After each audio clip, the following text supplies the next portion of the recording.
Oh, I'm a bit too far over. We'll go more this way. Oh, sorry, one sec. There we go. Hello, hello. How are my music levels? I feel like I want to listen to it. One sec.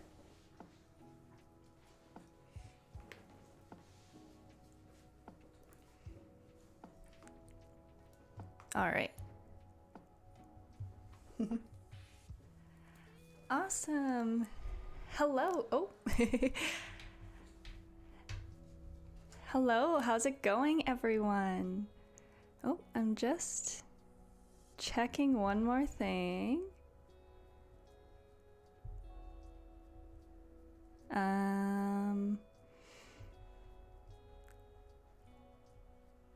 We'll see if I can get a confirmation that my audio is okay. I know I can see like the decibel output and stuff like that, and I know like theoretically the range that it's supposed to be in to sound like nice ambient background noise. But for whatever reason, I still don't really trust it that much. I'm here on a Sunday. This is my first Sunday stream. Usually I'm streaming on Friday afternoons just because I find it a little bit easier to fit into my schedule in with all the things that happen over the weekend and stuff like that. But I ended up getting pretty busy this weekend, and instead I put a video out on yesterday. I opted to do a YouTube video instead and to try streaming today on a Sunday. See how I feel about it, if it fits in the schedule a little bit nicer. I also am hoping that we'll have a little bit more time for that reason too, because I often on Friday evenings is Friday and Saturday evenings seem to be when a lot of social plans are scheduled. So this time I don't really have anything until I do have a social event this evening, actually, a bit later. So I'll stream, I'm thinking maybe for like 3, maybe 4 hours, we'll see. I have some housemates that are kind of potentially coming home and like setting some stuff up that I might need to help out with. So I'm definitely going to be here for 3 hours, maybe potentially 4. My streams just keep getting longer and longer. The first one was 2, and then we're at 3. We'll see about 4. I'm learning how easy it is to get lost in what you're doing with your stream and how quickly time passes. It's kind of crazy. Last time I streamed last Friday, we started looking at some design inspiration for the Chevy G20 Campervan that we're working on designing right now. For those that don't know, for anyone watching the VOD for the first time, my name is Angora. I'm an architectural technologist based out of Western Canada, and I model buildings in 3D for a living. On this channel, we're a design channel for fun. We work through different design series in the same way that I would do, I guess, in my job in the actual architecture industry, but because I'm not a designer, I'm a technologist, so I don't really get to have a lot of the creative design flex. So on this channel we are hoping to get more into that and have some fun. I really like small spaces, alt living, home design, renovations, all that stuff, starting with the van build for now. This is the first series that we're launching on this channel, just because I'm super familiar with it. Streaming is brand new to me, so this is kind of my training wheels. And I know that I can talk about this van for way too long. And so last stream we started looking at some design inspiration for the schematic design phase, which is essentially like the big picture, like holistic, determining all of the elements that you want in your build and then configuring them together to come out with a floor plan. And then we'll move into design development after this, which is more selecting finishes, selecting colors for the cabinets or the floors, and getting into like granular details like hardware pulls or upholstery for the curtains and stuff like that. But we're still working on our floor plan. We haven't even started sketching last time. I was thinking we only got to watch two tours last time. I feel like that's not quite enough time to really gauge like a grand array of options for the floor plan that we're trying to create. So I figured we could start the stream today just watching a couple more of those and then getting into Pinterest, actually, because while I like tour videos and like big tours for understanding like how the whole plan fits together and how the pieces all interrelate, you can understand that much better in a video. I really like Pinterest more for specifics. Pinterest is really good. Like I mentioned, for our build we wanted to incorporate a hidden shower. I find Pinterest is a little bit easier to nail down those specific, oh, I want hidden shower van ideas, and then we can dig through and look at photos. Same with like even bed conversion styles and stuff. I do have a bed conversion, like a bed option video lined up in the queue today that I thought would be interesting to watch, because it's something like 28 different, what is this? Oh, maybe I lost it. Hold on one sec. Conversion bed. It was like 28 different conversion ideas. Yeah, 28 van bed ideas, which I think, because the bed is the biggest element in your space, I think really nailing down how that is and where it's located is really important. I'd say the bed placement is probably the most important, and then you kind of work off of everything from there. Before we get into it though, I actually wanted to follow up on a comment from last stream. I guess 2 streams ago, I mentioned my opinions about putting mini fridges or like conventional residential mini fridges in van builds, and how I don't agree with that purchase and you should invest in an RV fridge.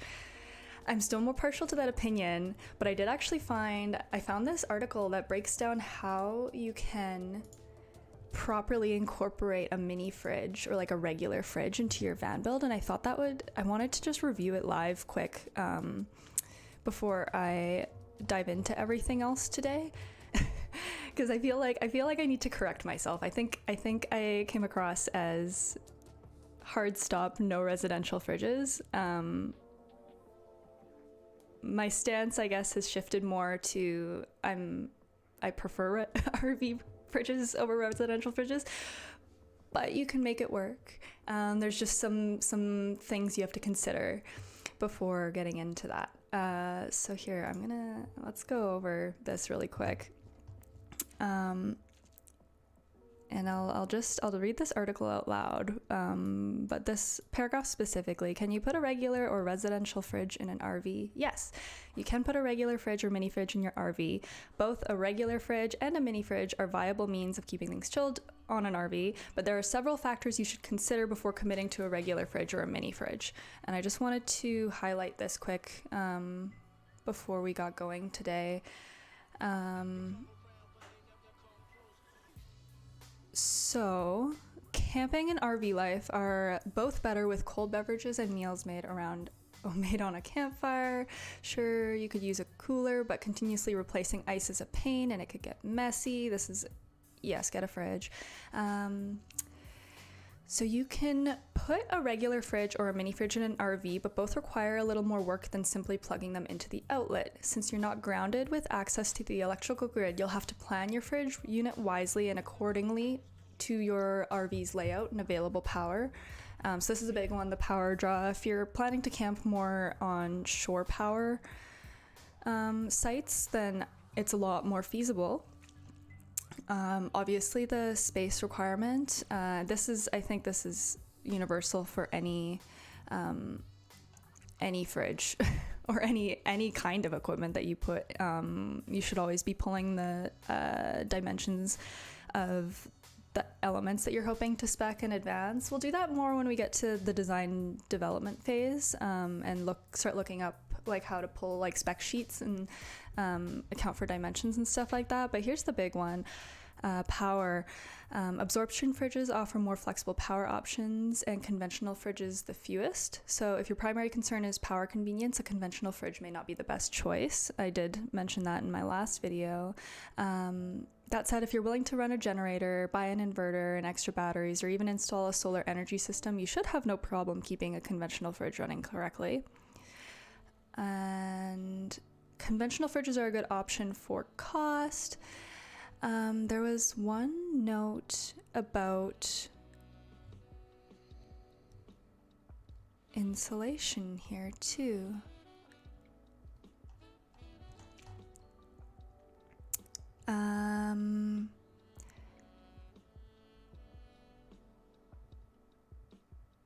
Yeah, conventional fridges may need extra maintenance. If you let your RV sit for long periods of uses, you may want to remove your conventional or mini fridge, clean it well, and store it away. So that's an extra point too. So it seems like the biggest things to take into account are your power options, the system, your power system that you do actually install in your vehicle, and then just being mindful, of bringing it into a heated building rather than just like leaving it in storage. Leaving it sit unused, your RV may cause mold.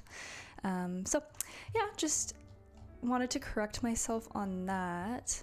I'm not cemented in any of my opinions ever. If I find information that is contradictory to a claim that I have made, I really just want to be transparent and note that I may have been wrong. But I have 2 more tours that I wanted to line up and react to today before we get into some Pinterest stuff. One moment.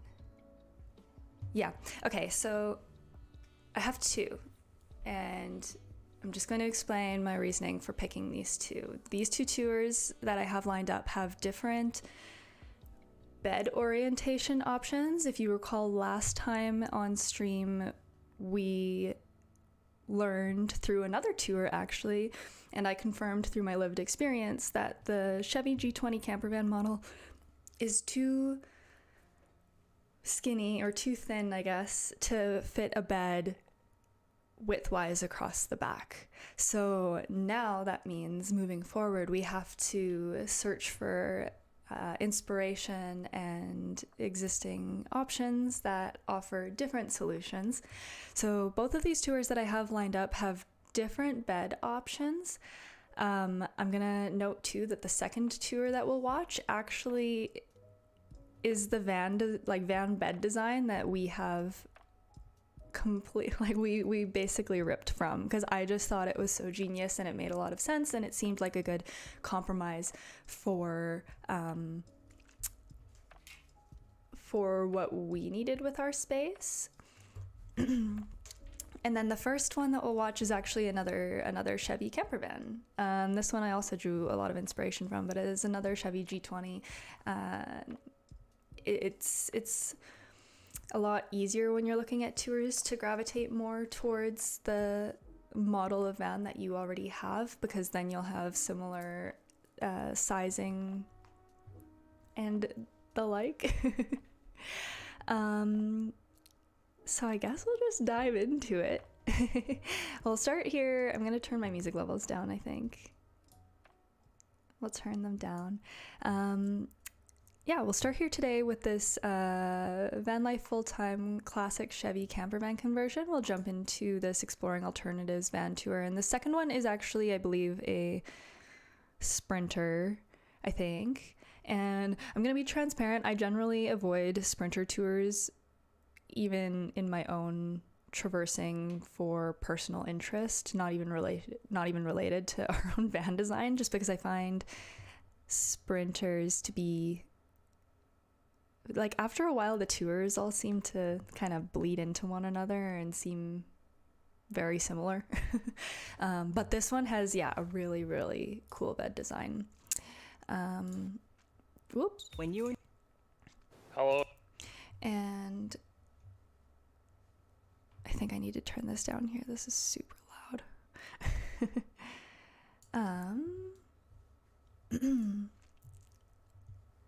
Let's go to our theater mode.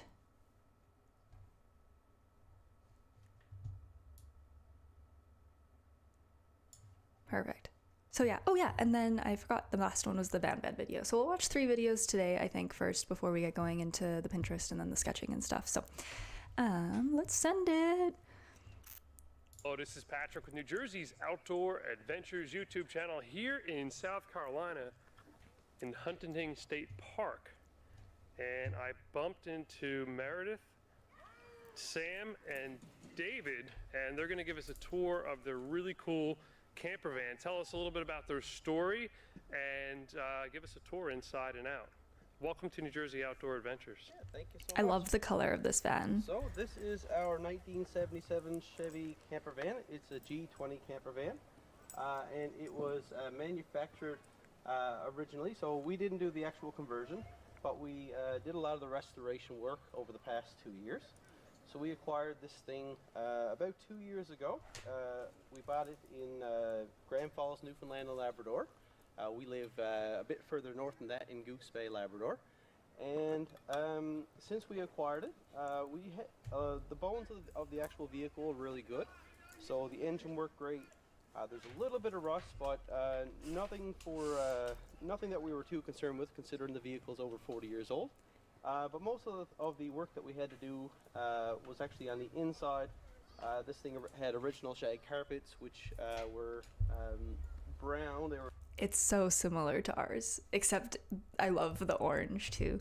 They're supposed to be orange, but they turned brown over the years. We had to restore the bed, and we had to just update some of this to make it a little more livable. So if you want to come on inside, we'll show you how we live.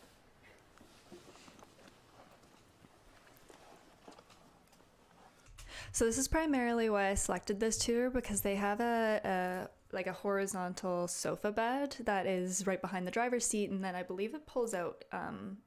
And so I see this bed placement very frequently in most of the Chevy Campervan videos that we watch, or that I've watched in the past. It seems to be the most common placement for Chevy campers. Was really a gem of a find for us. Like I said, a lot of what we needed to do was just simply to update this vehicle. So I'll just kind of start over here. The cabinets here, they are all original. So all that we did to... So I can tell upon placement, or upon first view of this linear kitchen, that it is not a standard kitchen counter depth. I'm willing to bet that it's probably closer to 18 to 20 inches, whereas the standard countertop in a kitchen is 24 inches or 2 feet. I think this is a compromise that we thought about considering for our van as well. But I ultimately decided to steer clear of this because I felt it was a little bit risky in terms of comfort, because, and I know from the measurements of our van as well that this counter height is probably also shorter than the conventional kitchen. The underside of our windows, and probably the underside of the windows here, is about 30 inches, whereas the standard countertop height is 3 feet, 36 inches. So I felt I didn't want to risk, if I was going to compromise the depth and the height, I felt like I wanted to pick one. So we just picked one. So it's interesting seeing in this build that they probably have both. To update them, we just gave them a paint job. We kind of redid the doors. And over here you'll also see that we put in some new curtains as well. The original ones, of course, were more than past their day. We got some storage over here, so a lot of our knick-knack items, everyday items. In order to keep them organized, we just have a bit of storage space over. I'll also note too that they're utilizing some space in front of the sliding door, decreasing the amount of space that you have to actually get into the van. But I think especially if you are able-bodied and don't have any mobility restrictions, I think that this is a great way of utilizing a bit more counter space and having a bit of a bigger kitchen. Over here, and we'll open up our drawers here. So it's interesting too, based on from what I see in these cabinets here, they're not full height doors, so it doesn't look like they're quite utilizing the entire linear storage capacity that I would think that they'd have. I'm curious if there's some things at the bottom here or something taking up space. We've kind of got this organized kind of based on what we need. So in here we've got what we call our office. So we've got our books in here. We've got some games that we like to play at night. And down here we've got some stationary items, things like cards and such. We also have things like some correspondence items in here as well. So that's kind of where we call our office. We've got a hook in here, so when we're traveling, if we're hitting some bumpy roads, the hook here just kind of keeps the door nice and secure. Absolutely mandatory. In our next drawer over here, this is what we call our garage, and we've got 3 levels to the garage. So in the top one here, this is all of Sam's items. So of course Sam likes his treats. We've got some treats out here. Oh, I missed Sam, it. Oh, they do have a dog. Aww. Now, can you sit? And can you give Dad a kiss? See, and again, because we will also be doing van life with our dog, it's nice seeing tours where the demographic is the same. And in here we also had some knowing that they make it work for them. Sam, so in case he gets into things he shouldn't, we've got some shampoo in here. We've also got his nail clippers, and we also have just a few wipes and whatnot. Next down here we've just got a few additional items. We've got a Polaroid in there. This is a solar panel that we use when we're out trekking in the woods to charge our phones. And down below here we've got additional storage space for just some everyday items that we might need along the way. There are some tire plugs that we may need occasionally. We've got some duct tape. We've got a few headlamps and whatnot. So most of our everyday items. And again, I'm not really paying too much attention to the specifics of what they have stored, just because we're going to work that out in the next design phase. If we are connected to what they call shore power. Again, we're looking at overall layouts. So since we're in a park today, we just flick the switch and we can operate our refrigerator and our lights with the power that's here. Motion array is the quickest way to make your content look amazing. My name is Jordan Taylor Wright from Taylor Cut Films. Skip. Next. We've got some ventilation windows up here. You'll notice that they're also screened in, and they can slide back and forth. And on high. We have the same ones as well. They're just so old and haven't been used for so long. The screens are gone. And so that's part of it too. I don't want bugs flying in at night. But they don't slide properly anymore. So I think what we're gonna have to do, and what we plan on doing at some point, is actually completely removing them and taking them out, cleaning everything out, and trying to hopefully refurbish them so that we can make them functional. Just because at nighttime, especially, having that cross flow ventilation, because hot air rises, so it'll help. In addition to the max air fan, which pulls the air out the top, it'll help increase the movement even further. So these I think are great to have. Hot days, we're able to keep this place nice and cool.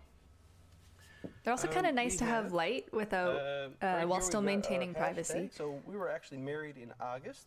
So our hashtag, if you want to follow us on Instagram, is rings and road trips. And obviously the road trip, and there's the ring. We've got a mint plant here just to make it feel a little at home. And this is one. I actually love the incorporation of edible plants in van builds. Like that mint plant, you could use it for teas or cooking or whatever. And I think it's so smart to add a little bit of greenery, but also make it practical. One thing that we did update. So you did need additional cabinet space. Actually, I love these. I love how accessible they are, and you're utilizing the bottom of storage like that, which isn't usually isn't usually utilized. This is really cool. I like this. So I built these cabinets and just stained them over. So we And things they're like not our as coffee deep. and our tea in here. And That's so we smart. I have like these a things lot. such as things like our condiments that we have, a few additional condiments. So anything that we can kind of poke in this area, that's where we keep them. This is a great idea for anyone looking to do a van conversion or update their van. So this is a fan.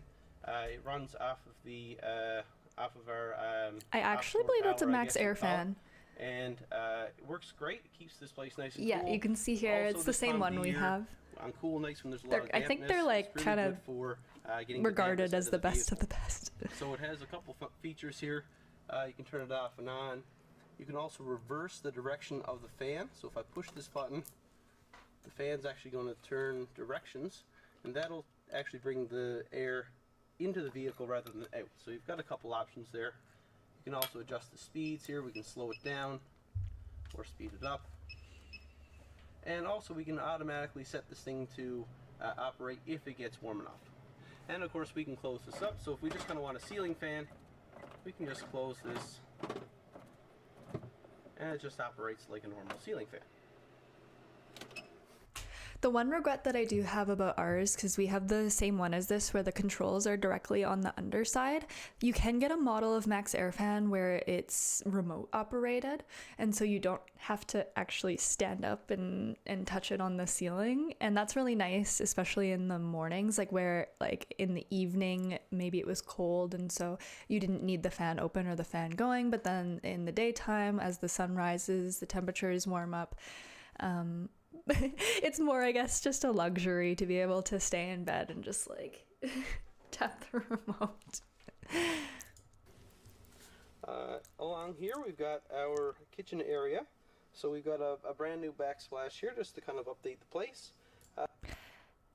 I really hope that this backsplash, this looks like the peel and like the stick-on backsplash, which if you ever do backsplash in a van build, please go that route. I've seen so many builds that put ceramic tile on the wall. That's not going to last for how much the vehicle shakes when you're driving and stuff. Tile can not hold up to that. You're gonna get cracking. It's gonna, over time, potentially break. It's heavy. This synthetic kind of, I don't know if it'd be like a plastic tile. I think it still looks just as nice, but it's lighter and it's more flexible, so it's way more compatible with RV living than tile. Please don't put tile in your van at all. Because it's or an RV. area we also use to kind of brush our teeth, we've got our toothbrushes left there for convenience sake. This is the original propane stove, so this is... Okay, another note about the layout here. Their kitchen, hold on, we're at 708. I wonder if I can get a good view of it back here. I guess you can kind of see it back more in this point. Polaroid in there. This is a solar panel that the kitchen is continuous around in an L shape around the back here. While that's amazing for a large kitchen, it really decreases the storage capacity that you have for other things. Like from what I'm seeing here, I don't even know if you'd ever use your back doors for anything. This van has no garage. There's no storage for, I'm curious where they'd put their chairs or like any collapsible tables for outside, and potentially don't have any of that because that's not the kind of van lifers that they are. But I know for a lot of people that are hoping to use their vans to connect more with the outdoors and to be closer to their outdoor hobbies where they have a lot of things like climbing gear, snow gear like us, all of that, this configuration I think creates problems with trying to store the other things. I'm not personally a big fan of that. But again, if it meets their needs, and that's the kind of that's the kind of layout that works best for them, and that is amazing. This is the original propane stove, so this is a 3-burner range. So most days we use this for cooking unless we cook outside. So it's nice because if we take off our cookware, this top actually folds down and it gives us additional space. And it's got 3 gas knobs for cooking. Would you use, are 3 burners necessary? I mean, I guess it's the original one and it's old to the van, but I feel like 3 burners might be might be a bit of overkill, especially just for 2 people, unless you're like chefs and like really obsessed. For ours, I'm planning on just utilizing a 2-burner, but we are actually planning to go the same route with propane rather than I see some people incorporate like induction or electric stoves in their vans, and if you are on shore power, that's a great option, but the amount of power that electric stove tops draw, while they look much nicer, is insane. And the solar capacity that we'll have on our roof will not cut it. So, and I think that'll be the same for a lot of people. This I like to, if you're going to do the integrated route, because then we've designed this in our build where it's at this point as well. You can have the big, I don't know if those are 20 liter or what are they, like the 20 pound, I don't know if it's pounds, the barbecue size propane tanks, and then you don't have to swap it as frequently. I think that's where, for me, I'm more partial to doing a built-in propane stove like these guys have, as opposed to one of the portable camping stoves that you take out and then you screw in the propane into every single time you want to cook. First off, I think this is a little bit safer. You're not gonna go through as many propane canisters. You won't have to change as often, but I think this is safer. And just speaking from personal experience, we have a portable camping stove, like a Coleman or whatever, and this summer actually it's lasted for a while. I'd say it's lasted for 6 to 8 years at this point, I believe, but the connection hose gave out, because when you're constantly screwing and unscrewing, that's what wears it down, whereas in this option, when you don't have to swap it as often and it's not as frequent, you don't get the same likelihood of failures. So our portable camping stove, the connection point failed this summer, and obviously we were cooking outside, thank God, but it completely set on fire. The flames were like 3 feet high. I could not imagine ever doing that inside. It really put me off of the portable camping stove option, just for safety, honestly. But I guess if you're like really on top of it and cognizant of the state that your stove's in and stuff, maybe you can make it work. Just don't use it too much to get to that point. Like, we kind of knew that the hose was failing for a couple camping trips. So also down here we've got a refrigerator. This is the original refrigerator that came with the place. So if I open this up, you can see it's a side swing. Grocery shopping. But it works great. The one thing about this particular fridge that is a bit of a drawback is when we're camped for several days at a time, the fridge does draw a lot of power, so sometimes it does power down after a couple of days, but it does a really good job considering it is 40 years old. You didn't note either, I like these side swings. We got one with a little freezer compartment on the top too. I couldn't tell if he had that as well. Here we have our cutlery drawer. So we pull this out and we've got all of our main cutlery items here. We've got a small basket here just for our forks and knives. And we've got a few additional items in here. We've just got our basically utensils that we use on a day-to-day basis. We've also got a sink here. One nice thing about this sink is that it actually has a top to it. So if we're not using the sink, it does have a top that we can expand our counter space. This seems pretty standard for sink And here designs. we've got just some of our dishes. But you can see that the sink runs there. So the sink actually runs into a gray water tank, which is around the back. And we also have... I haven't really thought about this before. How would a corner sink feel using over a long period of time?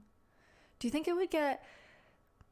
Is it incredibly impractical or is it incredibly genius? Because usually these corners, you can't really do much underneath them. Like it kind of can come as wasted space, depending, I guess, on the cabinet configuration and stuff. But I'd be so curious to ask someone who has a corner sink like this, because this seems really smart and it kind of puts it out of the way. But I don't know if this would drive me crazy over time or if you would love it. I don't know. The hand pump here, so I'll give that a few pumps. And you can see the water coming out, and it drains quite nicely. There is a second faucet here, so when we are stopped in locations like this, sometimes we like to connect to the water that's available to us.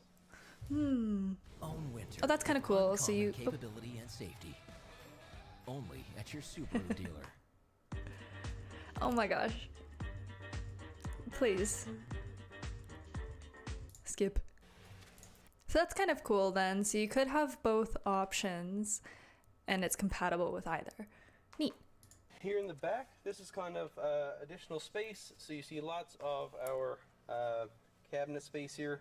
So we keep things like our medications, we keep our hygiene items. We've got my wash bag there, for example, combs and whatnot. This is when I was talking last stream about the utilization of fixed bathroom space. This is exactly what I was talking about. This is a storage closet that has a toilet. I don't know if a fixed bathroom is really worth it unless your build is big enough, potentially.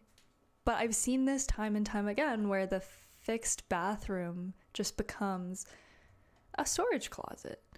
And obviously it has to be, given the fact that they don't have any of the garage storage, and there's a lot of other storage limitations from the kitchen layout as it is. And even the bed layout as it is, actually, too. So it doubles as a bit of a bathroom as well. So we do have a porta potty there. So we use that occasionally. We try not to use it, but it is there if we need it. See, and that's kind of one of those other things. If you're trying not to really use it, I don't think it deserves its own room.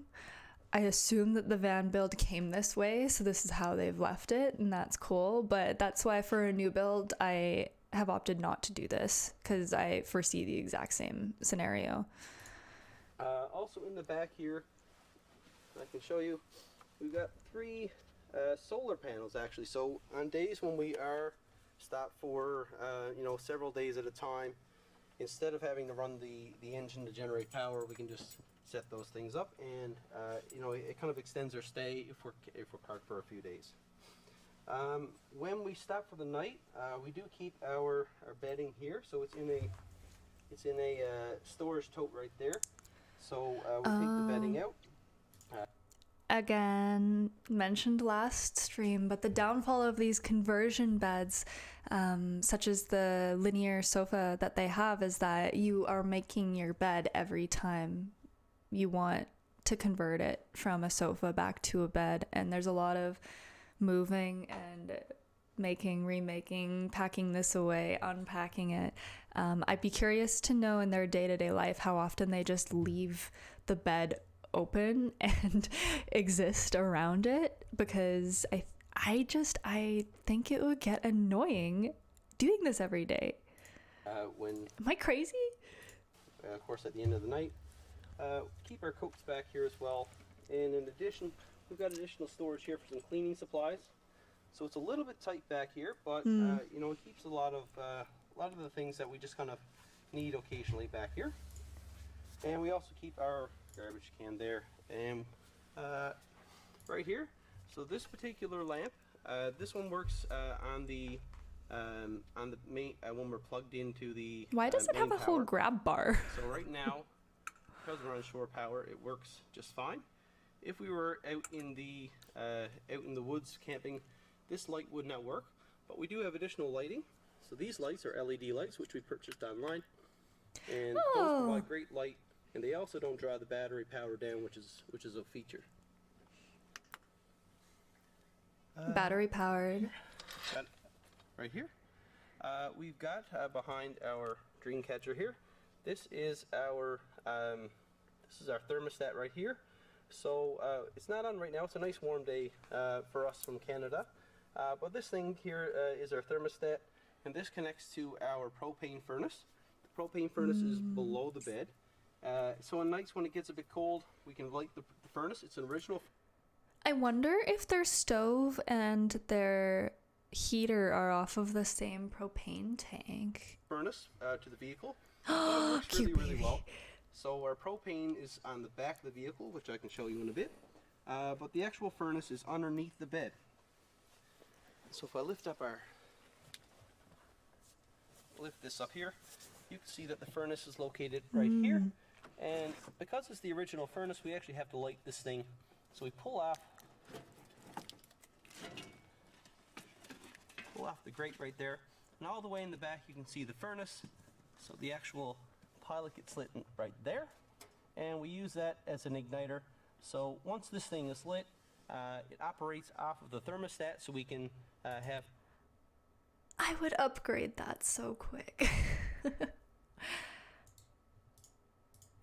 Heat even on chilly nights.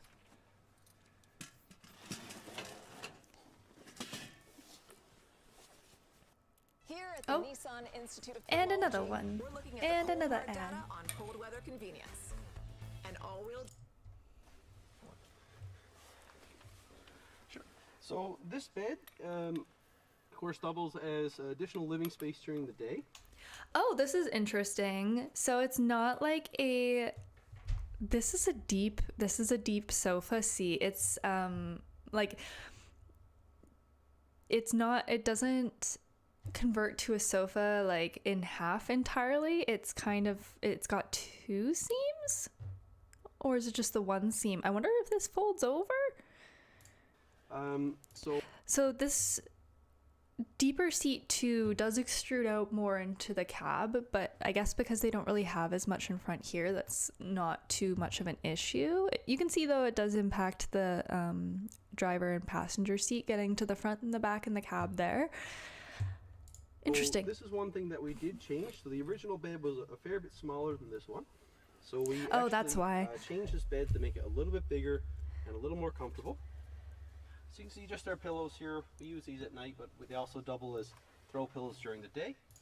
Okay, so maybe they can keep their sheets on and their pillows on, and it's just like the top comforter that they have to pack away every day, and that's not actually so bad. Because we've got our dog with us, we do like to keep this red throw blanket on there as well. So that just kind of keeps it clean while we're not, while we're using it during the day. But if I pull this back, I can show you what the actual bed looks like. So this is a futon mattress cover. We bought it online as well. It kind of goes with the decor that we've chosen for this. And inside here we actually have two 4-inch memory foams.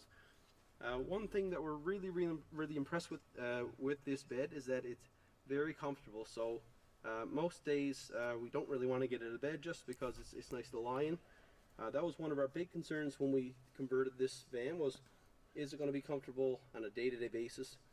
Honestly, when we stay in hotels or we stay with friends, this is actually much more comfortable. So we'd almost prefer to stay in the van even those days when we have other options. We have a memory foam mattress and it's honestly kind of same. It's so comfortable. Like when I sleep in my bed in the house that I have for the first time after camping for like a week, it's a little bit disappointing. I'm like, oh, just like the sleeps are so much better in our vehicle. But that's kind of what you want, right? That's the dream. Because the van, Sam, can you get down, my buddy? See, Mom. So underneath the van, it doubles as a storage place as well.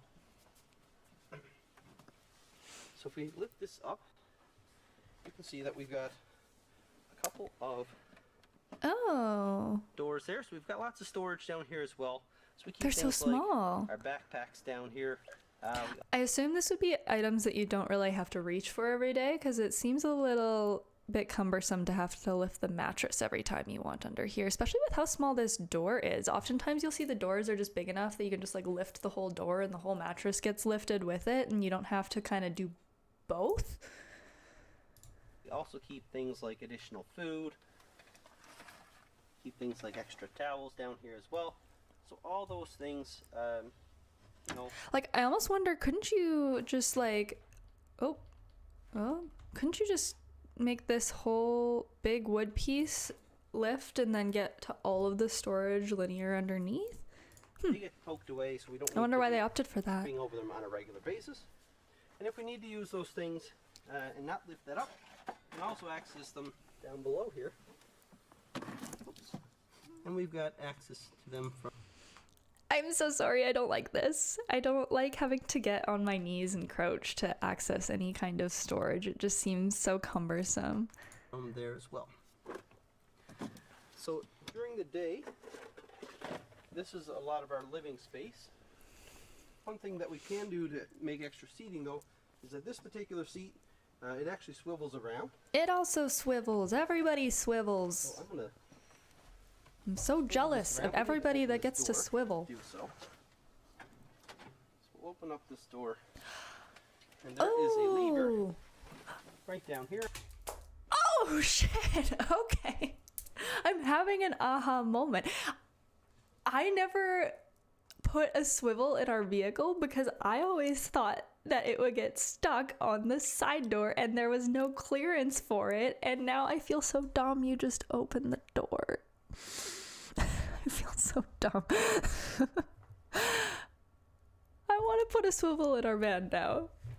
And when I push that lever forward, I feel so dumb.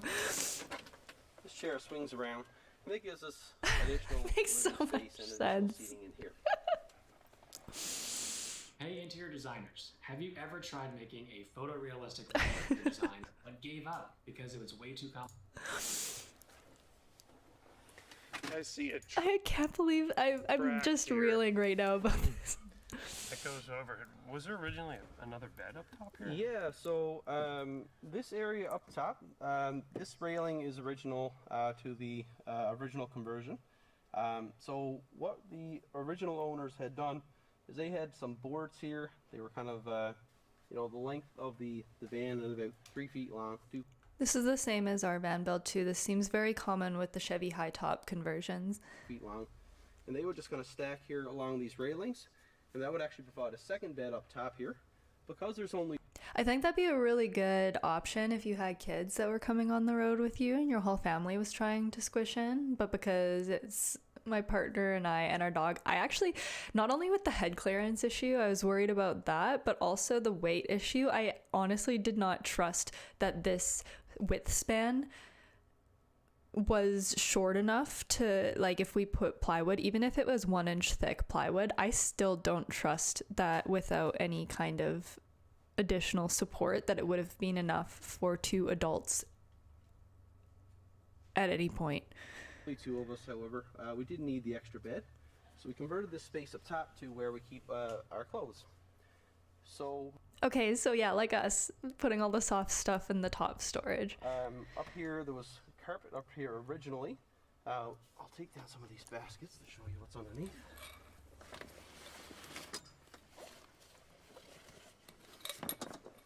You have this nicely organized. I think you utilized every inch. Getting a big that you could. sun. You Yeah, have to yeah, with that a was- smaller that was- van. It was really Sun important. We spot. don't have a lot of space, and we're going on a long-term trip here, so it was really important to maximize all of our space. So we just put down some flooring here so this stays nice and clean. We got you know, 4 totes here for keeping our clothes. It's also kind of space where my ukulele has kind of found its home. And we've also got some bungee cords here. Those are there in case you know, we're going over rough terrain, we're going uphill. They just help the totes from falling over. It's and they come in handy required for other purposes. Sometimes we use them as a clothesline. Actually, yeah, this is a good alternative to actually just building over it and putting on doors. Or in the first conversion tour we watched, he had a very thick kind of front trim, so that acted like a big enough lip. The lip, I would still wonder, depending on how rough the roads are, things could maybe jump over. Stuff gets thrown around. It's crazy. This, to me, especially because it's all soft stuff, so it's really no issue and they're all in totes. I really like this option, especially the ability to convert it to a clothesline after. I think that's really smart. So they work well. Up front here. I'm gonna skip the front cab stuff. Anything front cab. Let's jump ahead. Table that was once in Yeah, here? this actually, this whole, they actually come in the vehicle to work. Or back here. Was that a table that was once in here? Yeah, so originally there was a table that would fit in there, so there was a... Their van doesn't have a table. What do they use? Do they need one? Pole, and the table would fit on there as well. Unfortunately, we couldn't really have a water bed and keep the table as well. So, we kind of weighed the odds and said we prefer the larger bed. So most of the time we're kind of eating lunch on the couch. We do have a small table with us, but more times than not, we're kind of eating on the couch. And I think that's a fine option. Honestly, we actually eat mostly on the couch at home without a table too, so I totally get this choice. I think where it wouldn't work in our build specifically is because we are intending to do content creation and doing a lot of work on computers on the road. I think having just a workspace would be really nice instead of just having to work on your laptop and bed all day, or at the banquette or whatever. There's just, I think for posture's sake, being able to actually sit up and use a mouse and stuff is more ideal, just for us. So we can bring you around to the back. Watch the wire there. I love the shore daisies. power is on the curb side, which is Us too!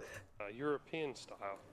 Yeah, so anytime you want to get shore power here, pulls out from the back. I feel like I don't feel as dumb now. I don't feel as dumb. For us, it was an honest mistake. We had just utilized an existing water hookup for like tying the water in. It was like a hose hookup, and we were like, oh, we're not gonna ever tie up to water. We're just gonna like create an ability to fill it off the back. So we just used the existing hole for shore power, and I feel so validated now we're not the only one. But what I will say actually, and I forgot to mention this last time I was live when we had this discussion, having the shore power on the passenger side like this, or on the curb side, I guess is the term that he used, all of the items that you would buy for a solar and electrical setup are designed to be on the driver's side or on the opposite side. So we actually had to install our inverter is kind of installed, how do I explain this? Like upside down almost, like the text, like everything's flipped upside down because we needed all of the access points there. So it's fine. It just creates a little bit of confusion. I can't help but feel like if we ever sold our van and had to explain it, or somebody didn't know and we couldn't explain it, they would look at what we did and were like, why did they do it this way? But it's just all of the accessories for your solar and electrical setups are designed to go on the driver's side. So just something to be mindful of.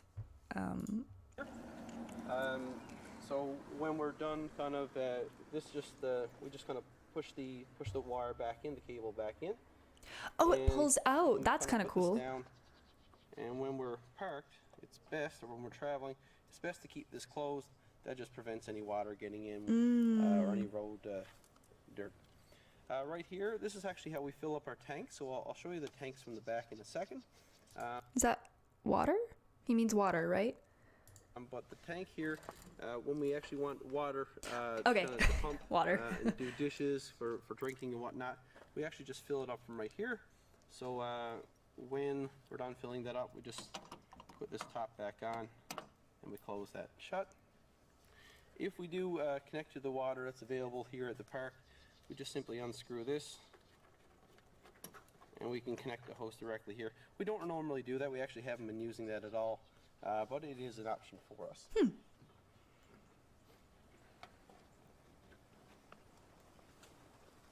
So we come around the back. One thing that we had discussed when we decided on the strip was how much additional storage do we need. So we got some storage in the back here. You can see some of the stickers that we have in the vehicle. The white ones are actually left over from our wedding, so we kept those on. Right here we have our propane tank.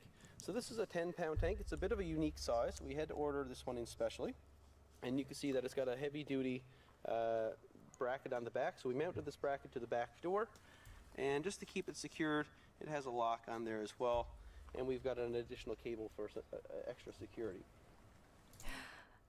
It looks like, I think it's tied into the propane that they're utilizing in the vehicle, and I love this. I've seen so many builds where they don't properly store their propane.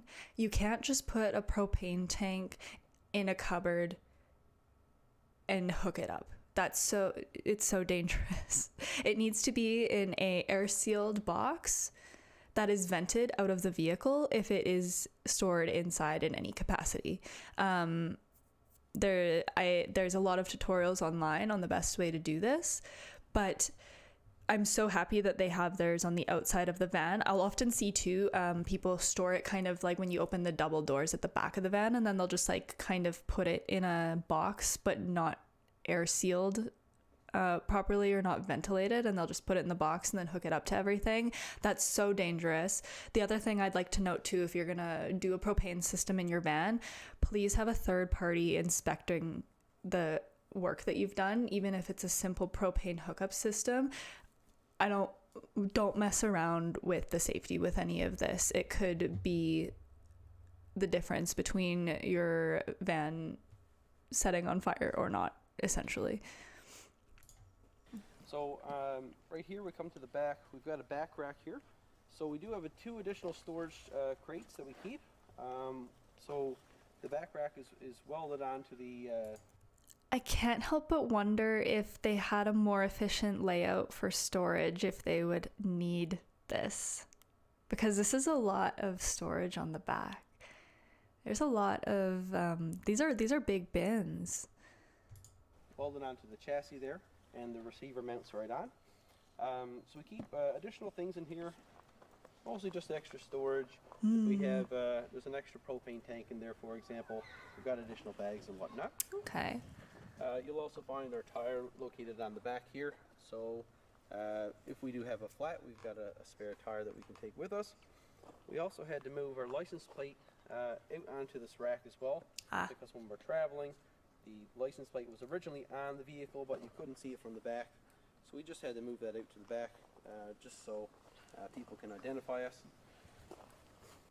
My brother and I, we work hard. Is this the last one? Are we on the last ad, please? And we come around on this side, and this van is exactly the same as ours. All of the accessories and the lights and stuff. We just put our gas in right there. You can see it's got a really cool silver top. And this thing takes about around 30 or 35 gallons. I'm not sure exactly how much it is. These windows on the side here, they can actually pop out, which is really cool. So on a warm day, we can get additional ventilation. Down here, I talked about the furnace before. So when we do run the furnace, what's really cool about it is that when you're actually using propane, it's important that you don't get fumes in your vehicle, because lighting propane furnaces inside is certainly not good for your health with carbon monoxide. Yes. So when we light put in a carbon monoxide detector. Locations here. The bottom one is an air intake. So when the whether you're using propane or not, kicks in, it actually burns air, taking it from the outside. The exhaust here on the top that actually blows the exhaust out of the vehicle, so we don't need to worry about fumes getting into the vehicle. So it's nice and safe. This paint is in a great condition, as well as the top. That's a fiberglass top. It's yeah. lasted all these years. Yeah. So when we purchased the vehicle, Like I said, we got it in Newfoundland. Now, Newfoundland is near the ocean. They use a lot of salt on the road, so typically a vehicle of this age would be mostly rust at this point. But the owners that purchased it, they originally purchased it out in Alberta in Western Canada. And out there, it's a very dry climate, so the vehicle held up really well over time. It's another Western Canada baby too. It's in great shape. I'm so happy that we have a chrome bumper. I don't know. I'd be so sad if ours was painted over like that. So we didn't really have to do any work on the outside in terms of reconstruction. We just simply did a bit of painting on the front here. The front bumper was painted and so on. I think ours is the same, and it was chrome.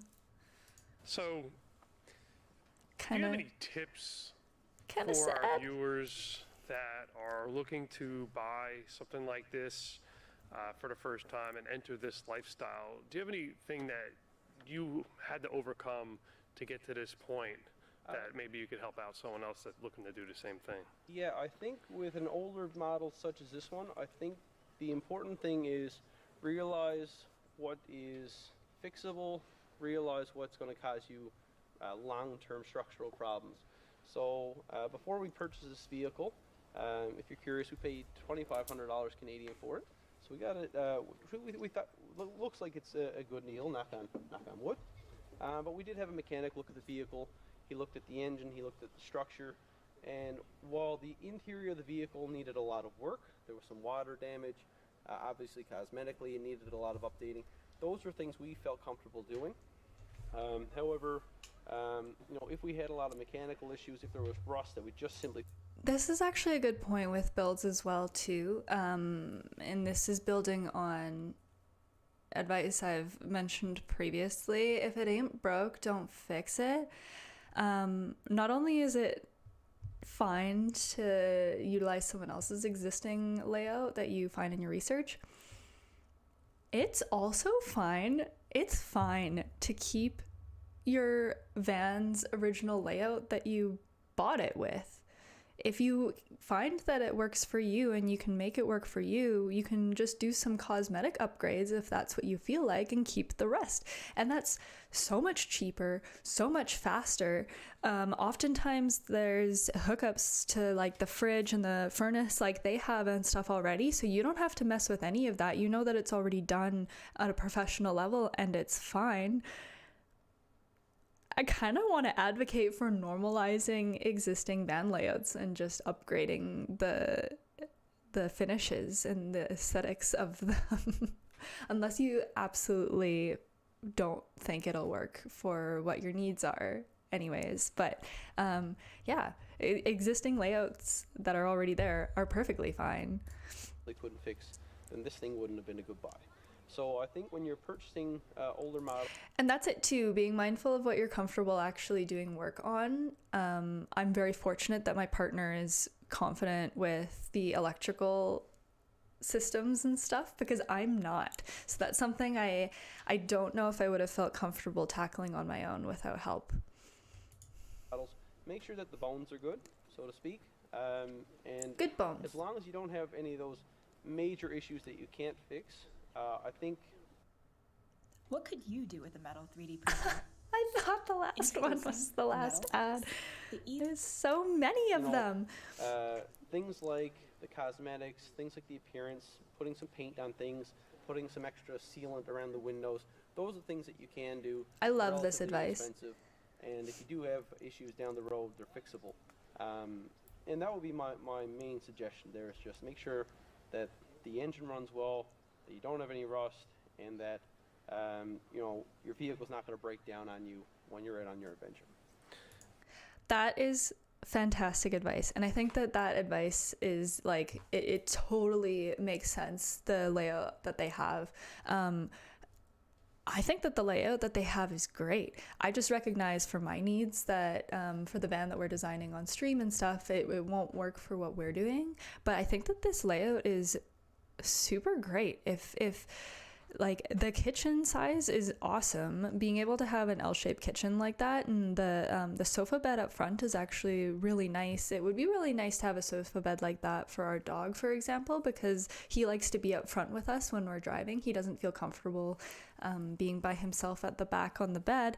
So having this space here for him, having a perch point where you can look out the window and enjoy the nature that you're in while you're eating your breakfast or drinking your coffee is really, really nice. I think that gets a little bit underrated. You kind of miss out on that sometimes, depending on how you orient your bed and your build.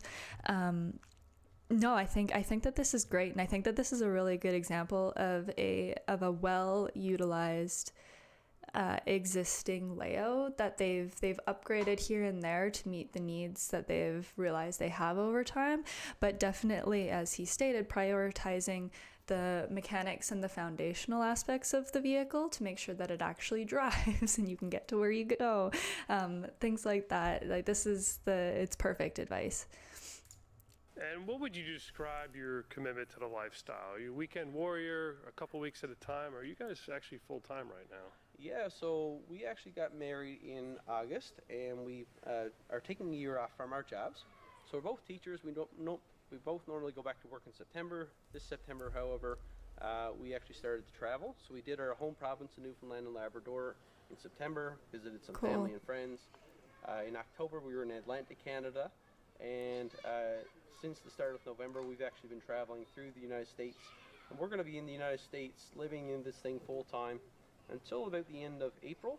At the end of April, we're going to go back to Canada for the spring, and we're actually going to be in this thing until about next July or so. The date is pretty loose, but yeah, between now and next July, this is our home, and it's super cool. An everyday thing. Now that you've done the modifications and you're out using it in a lifestyle, is there anything that you would do differently now that you're out here on a day-to-day? Well, I think the last couple weeks, you know, we've been down in the United States. You know, it's been exclusively in this thing. You know, it's taken us a little bit of time to find our groove, find out, you know, a morning routine, for example, find out, you know, our likes and our dislikes and our preferences, and what types of things we can tolerate and what we can't. So I think it's a bit early for us to kind of give that type of advice right now, but I guess to this point, I would say just give it a bit of time.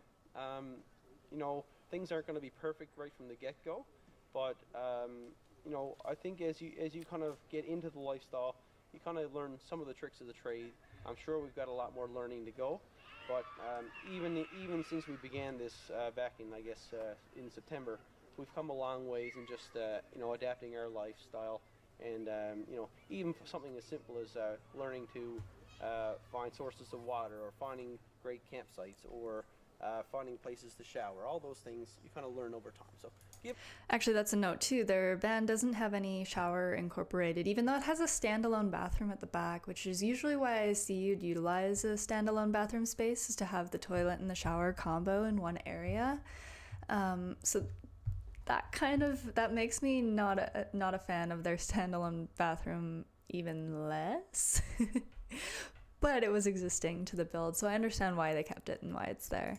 Give it time, and I think you know, the more time you spend at it, the more you'll realize that it's something that you can achieve. Cool. I'm gonna stop the tour here. I think there's only about a minute left. We're gonna jump back. Hello, this is Patrick with New Jersey's Outdoor Adventures. Stop it.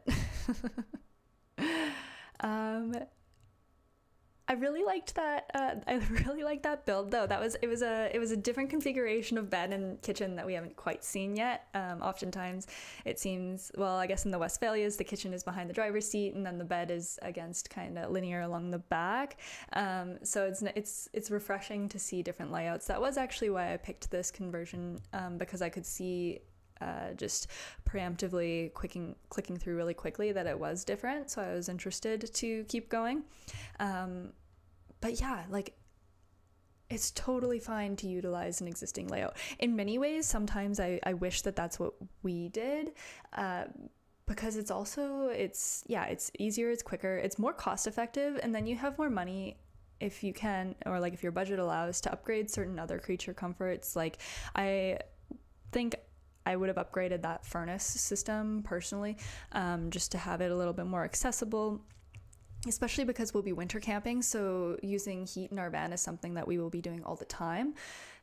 But these are things that you just have to be mindful of, and this is why we track our needs and our values as we did last stream, so that we can kind of be mindful of those things as we're watching more tours going forward. I'm gonna get something to cover my window here because this is so bright. So I'm gonna be right back before we load up the next video. One moment.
I'm so sorry. That sun glare was driving me bonkers. We're installing, I have the curtain rod on the floor here. We're actually installing curtains in our office here. So moving forward, we'll actually have something solid. Before we had blinds, and you can see in my previous VODs, it's driven me bonkers when I'm editing. It's like the sun pierced through and you get like the sun kind of lines, or like the little kind of where the seam on the blinds is, and it like peeks through. And there was one VOD in particular where I was just sitting on my face and I was editing it the whole time and I was cringing. It was like nails on a chalkboard, and I'm like, we need to do something about this. So solid curtains are going up. But for now, we'll move forward. I'm just like gonna pin something to the wall. Our whole office is a little bit of a DIY actually at this point. I have like our plant in the back here, but the whole wall back here is bare. So trying to figure out, I guess, what we'd like to have in the background. I was thinking that it would be kind of fun. We have cats. It would be kind of cute to maybe do a couple cat shelves, so maybe they could sit on the back and like hang out during stream and just be like in the background all cute and stuff. But we'll see. All right, we're gonna jump back in to this next tour. One second. And how are we doing otherwise? Okay, well, we're gonna jump back into our second tour here, and as I mentioned, this one I'm really excited about because this is the tour where we actually took our van bed design from. So our build is about 60% done, and we do actually have our bed already, and it has like this exact design incorporated. So I thought it would be really fun to share this because this is a really unique bed design. Like the first time I watched this tour, which was so long ago now, probably 2 years ago or something, but the first time I watched this tour, I was like, this is it. This is the bed. This is what we're doing. But on a modified version, I guess, just to kind of fit the space that we have, because it is a Sprinter, so they have a little bit more room. But this is specifically for the bed. But we can still look at like some of the other stuff they have incorporated in their build as well. Hold on, let me turn off the. Have always felt if you know. We'll skip. I love this Exploring Alternatives channel. They do so many different tours that are really cool.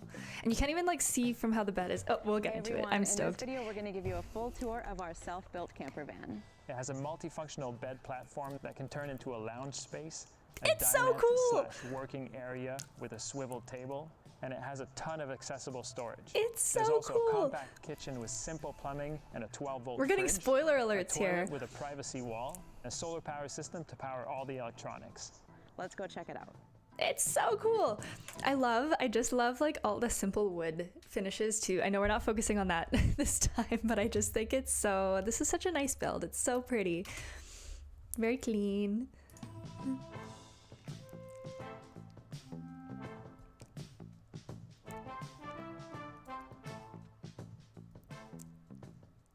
For the van, we bought a used 2015 Ford Transit, the one with the highest roof option so that I could stand up, and the medium length.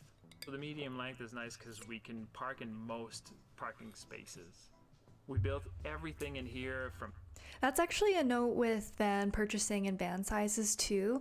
When you get, I don't know the exact dimensions, I guess, but once you get to a certain depth, you have a very hard time parking, like if you wanted to go to the mall or the grocery store for things, and then you're just find yourself parking way at the back. Ours is about, I believe ours is 16 feet long, and we also can fit in any parking space that we want, and that's really nice. It's just, and it's same with like even fitting down certain residential roads and stuff like that. We're not oversized, so we don't have to worry about those constraints.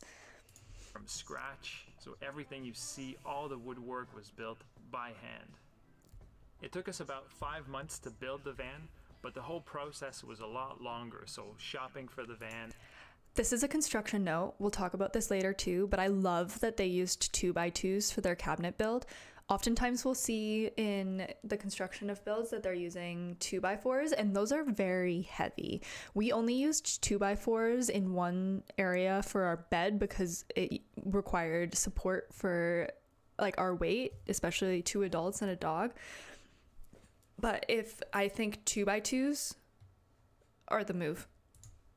Doing all the research, designing, and playing around with different... This whole build I can just see is technically beautiful from a technical perspective. Ideas and options. It feels pretty amazing now to be in this space that we created ourselves. It's exactly what we wanted, and we're really happy with it. It's so good.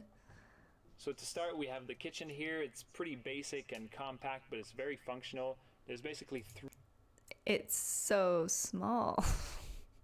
3 areas. So we have the food prep area with a cutting board over here. Then we have an undermount sink.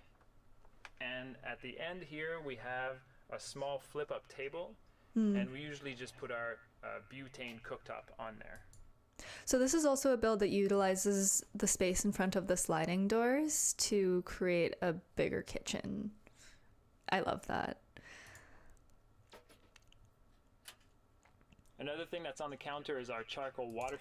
I also see that they don't have, actually let's go back for a sec. This stove that they have here, this is my favorite kind of portable camping stove. To build off of our camping stove conversation, I'm quite certain with this style of stove, you can leave I believe it's butane, you can leave the canister in the stove and you don't have to unhook it and hook it up every time. You can actually just pull it out, pop it on the counter, and turn it on. So to me, this feels like a much safer portable option. It's my preferred one. The only downside and why we didn't decide to go this route as well is because the canisters for these ones are actually a lot more difficult to find. So you'll have to make sure that you have to stock up on quite a few of them, which is a storage need. But I didn't want to worry about ever being in a position where we couldn't find the right fuel to have for our stove. And maybe it's regional. I don't know if maybe in some places in the States where this is more common, it's not as much of a concern. But this is just something that I wanted to be mindful of for ourselves. And if anybody else is looking into this option, I'd advise you maybe just to seek out how easy it is to source fuel for this option too. And also, and this is just the more environmental side of me, but the waste as well. I wouldn't want to be producing too much waste, and this is more a goal that my partner and myself have too. For our build, and even just in our day-to-day living, we try very hard to minimize how much waste we have. So at least with like the 20-pound propane tanks that we have for our stove that we're gonna install, we can swap those out or get them filled and continuously use them. I feel guilty throwing out too much garbage on a day-to-day basis. You'll see it in our build too when I actually get to the constructing part of it. Our build and the wood that we've used, I'd say, is probably 70% recycled at this point.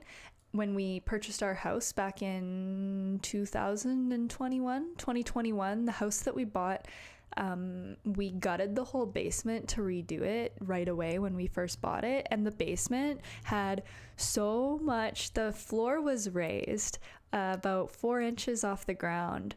And I think that was for like a warmth thing, but it had a whole floor plan, like a whole huge square foot floor plate of plywood. So we got so much plywood that was in really good shape. Actually, it was all really good plywood, and a lot of 2x4s from where the floor was lifted from our basement demo. So we were able to salvage all of that, and we've been using that for our van build. We've just been cutting the 2x4s in half down into 2x2s so that we can construct our cabinets and stuff so they're not so big. But we've been very fortunate in that regard, and that's how, like, an area where we've been able to have a lot of cost savings, because the cost of wood did go up a lot during COVID, and I'm not quite sure if it's gone down yet, because we haven't had to purchase wood since we did the demo. So it's freed up our budget for other things that we've wanted to prioritize in our build, like our fridge and our max air fan and our plumbing setup and stuff. Like, we've more or less just had to save for the like utilities instead of indulging too much on the actual building materials. So the one thing we will have to buy brand new though, and I'll get into this at a later time too, but I think we want to do cedar or like wood slat roofs, or like wood slats on the roof to finish it, because I think it's just such a nice look. But the best option for that, due to its anti-mold and antibacterial properties, is cedar wood, and cedar wood is very expensive. But for the longevity of our build, we'll probably make that splurge. They might even mention the wood that they've used in this build here, actually. Another thing that's on the counter is our charcoal water filter. I love their spice rack. It's so cool. And the moss on the wall, that's so cute. Moss is such a good way to incorporate greenery into your space without requiring any maintenance. I actually do this in my in my work so frequently. In commercial interiors, we'll do moss walls, because you can have petrified moss that is not alive, and it has the same like vibe that plant life does, but you don't have to water it. I think sometimes there's some kinds of moss walls, or some companies of curators of moss walls or whatever, that require that you use a spray bottle and spray it down. But oftentimes it just can exist and look pretty and add some organic feelings to the space that you're in. We get water from all sorts of different sources, and it's always sitting in these plastic jugs, so it's nice to be able to filter it before drinking it. Oh, they filter it. That's kind of cool. This takes a lot of space, though. Like, that must be a really high priority for them to have that much counter space delegated to just water filtration. There's like spices. I love that. Some mugs and our dish rags, and also our cutting board. This is really clever too. I really like being able to kind of just have everything like tuck away in its own space like this, and it's like it'll get jerked around, but it won't come flying out. Boards and oils. We made some open shelving that's easily accessible, and it's stuff we use all the time, so it's nice to have it there. I love that. Over here in this little cubby, we have a small basket for fruits and vegetables. On the other side, that's kind of neat. They don't have anything in front of the shelf to prevent it from coming out, though. From what it looks like here, I think down here, I don't feel like this lip is high enough to stop stuff from coming flying out. But I guess if they haven't added it at this point, it must not be a concern. For fruits and vegetables. I want to do like the hanging baskets for the fruits though too, like the it's like nylon or cotton or like whatever, like the net that like hangs on the underside. I think that's such a cute vibe too. On the other side here we have the fridge. It's a top loading 12-volt Dometic, so this runs off of our solar power system. It's not a I like that it's raised. I don't like top load fridges just from a practical perspective. We discussed this last time. But I think if I ever had one or had to get one, it would be like this. Like built up off the ground so that you're not like hunched over, like pulling stuff out. Like you can kind of just like stay tall and just kind of, if you have to pull stuff out, you're not compromising your ergonomic comfort. So I think this is my favorite way I've seen a top-load fridge incorporated. So I wonder what they put underneath. Fridge, but we only keep the stuff that has to be refrigerated in there. All the other food is stored in other places in the van. I wonder if there was a way, though, that they could utilize this to also use this as a countertop for cooking, just to increase the size of the cooking space, to be more comfortable for two people cooking. Our solar power system. It's not a huge fridge, but we only keep the stuff that has to be refrigerated in there. All the other food is stored in other places in the van. We do lose a bit of counter space by having a top-loading fridge like this, but for us it was really the best option to maximize this space. We didn't want to build a drawer to put it in, and we find that we have quite enough counter space on this side. Okay, so he does talk about that. This kind of top-loading fridge is that it does get quite a bit of condensation on the inside, so every once in a while we have to sponge it up with a paper towel. But what is cool is that cold air sinks, so when you open it from the top, you're not losing a ton of cold air every time you open and close it. So that's exactly why these fridges are much better at retaining their temperature as opposed to the side swing doors. Exactly why. And then under the fridge here we have a big drawer. This is where we put most of our dishes, pots, pans, cutlery. There's a simple little latch here that we've made. And okay, I do really like this. I was skeptical about what they did at the bottom because I was like, oh, maybe they put utilities under there or just stuff that they don't grab for very often. But pots and pans are large, so having the fuller height drawer is so clever for that space. I love this. I think this is incredible. And this is it. It looks a little chaotic in here, but it's very functional. Awesome. So the plumbing system is very basic, but it took us a lot of time to design this. The one thing I will note, and maybe this is a personal preference, but I don't love faucets. This is design development stuff. I'm getting granular. I don't love faucets that don't have the detachable heads, especially if you have to use your sink to wash your dishes on a regular basis day to day, to rinse stuff off and the like. I wonder how they feel about it. So the plumbing system is very basic, but it took us a lot of time to design this. Oh, this is something I'm also personally not a huge fan of, I guess, just for ourselves. I'm not a big fan. I know that this is, I think, the easiest way to do a plumbing system. I see this all the time. You get the two large jugs underneath the cabinets. This is not my favorite option but I understand it for simplicity's sake. But the reason why it's not my favorite is because I feel like under the cabinets in your kitchen is it's really good real estate for storing kitchen related things, or even more practical stuff under the sink. Like you'd see more like garbage storage or cleaning storage. I feel like water tanks, gray water and fresh water and black water are really good elements as almost like space fillers.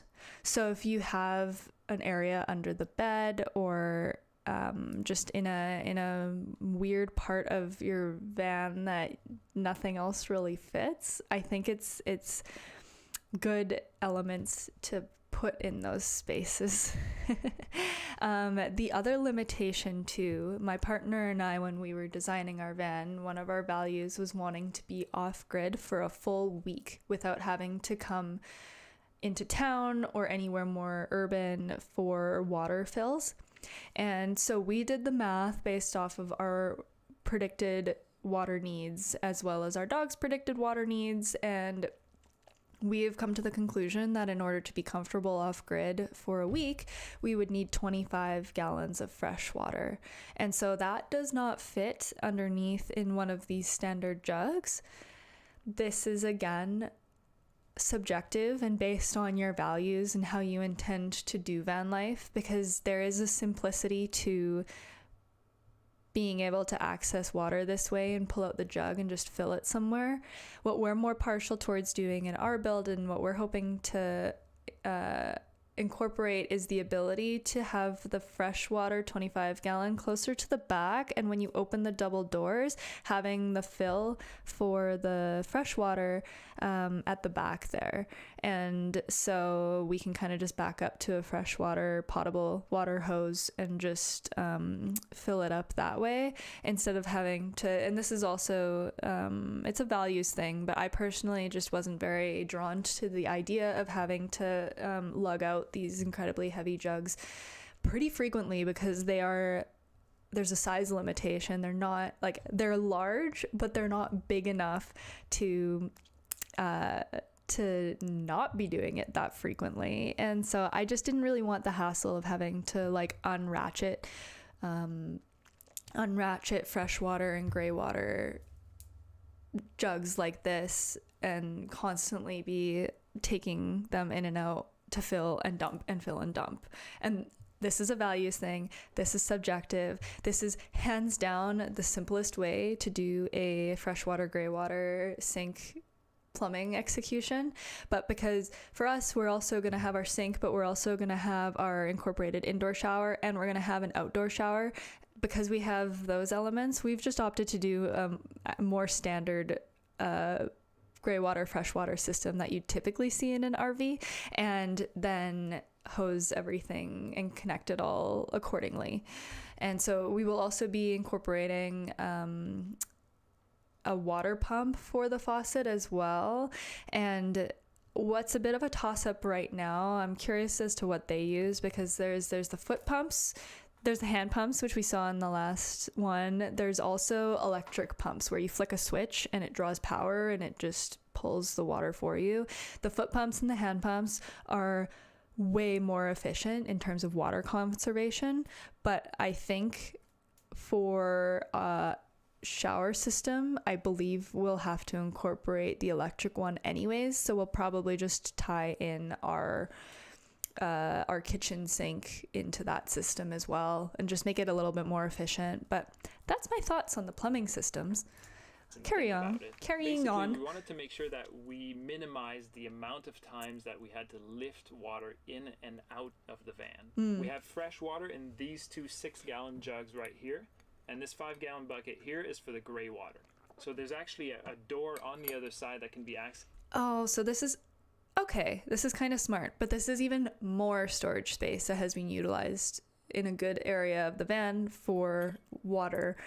That's from the outside of the van, and we can use a hose most of the time to fill up the freshwater jugs. Okay. Okay, he made it better. He made it a little better by having this this system. And if we do have to bring them somewhere and fill them up, we can at least bring them in through that door and not have to bring them up the stairs. Okay, this is inside. smart.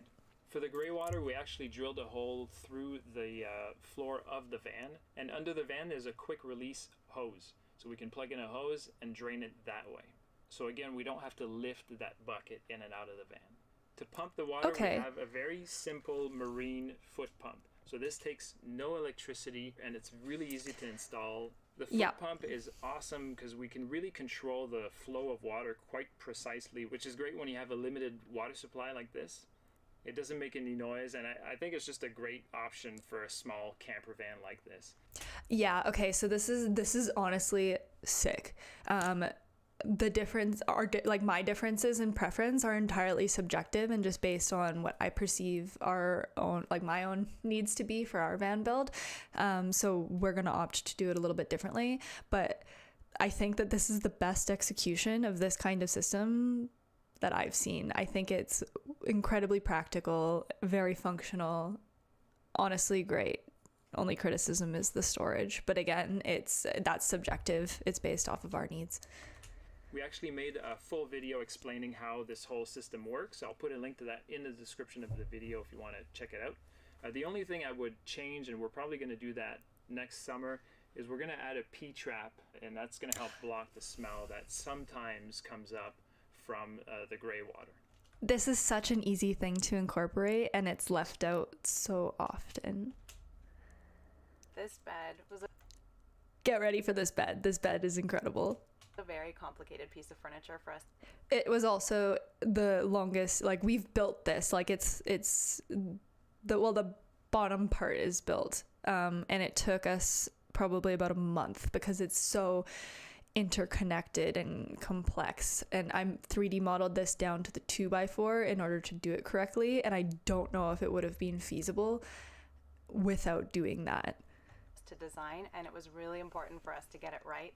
We knew we'd be using the van as kind of a home and office on wheels, and so we knew that this area that's table needed to be a lot of different things. So it can be a bed, but we also wanted to be able to kind of lounge in bed and watch a movie, so we made this adjustable backrest. If we want it to be a couch, we can also take out this centerpiece, and then we have a couch here, and then what that also does is it creates two seats, so we also have a dinette where we can sit across from each other. We wanted it to be comfortable, so we didn't want to have cracks in the cushions where our shoulders and our hips would be, because then we figured it would be kind of spreading out. It's so good all the time. So there's nobody, like, that is such a huge thing, having the seams where you sleep. It's so good. There's no seam in the mattress anywhere for the upper body. It's so good. Where we have seams is right here, which ends up being kind of your lower leg area, so there's not usually a lot of direct weight on the mattress there, so we don't even feel the seams.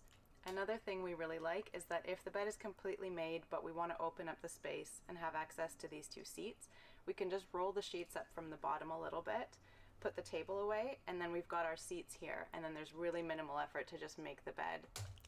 This too. So this is the extent of the bed making that I would ever want to do, and this is exactly why we opted for this option. The other pro about this that I really loved as well is that oftentimes my partner will sleep later than I do. He's more of a night owl. He'll stay up late. I'm a little bit more of an early riser. I get up a couple hours before he does.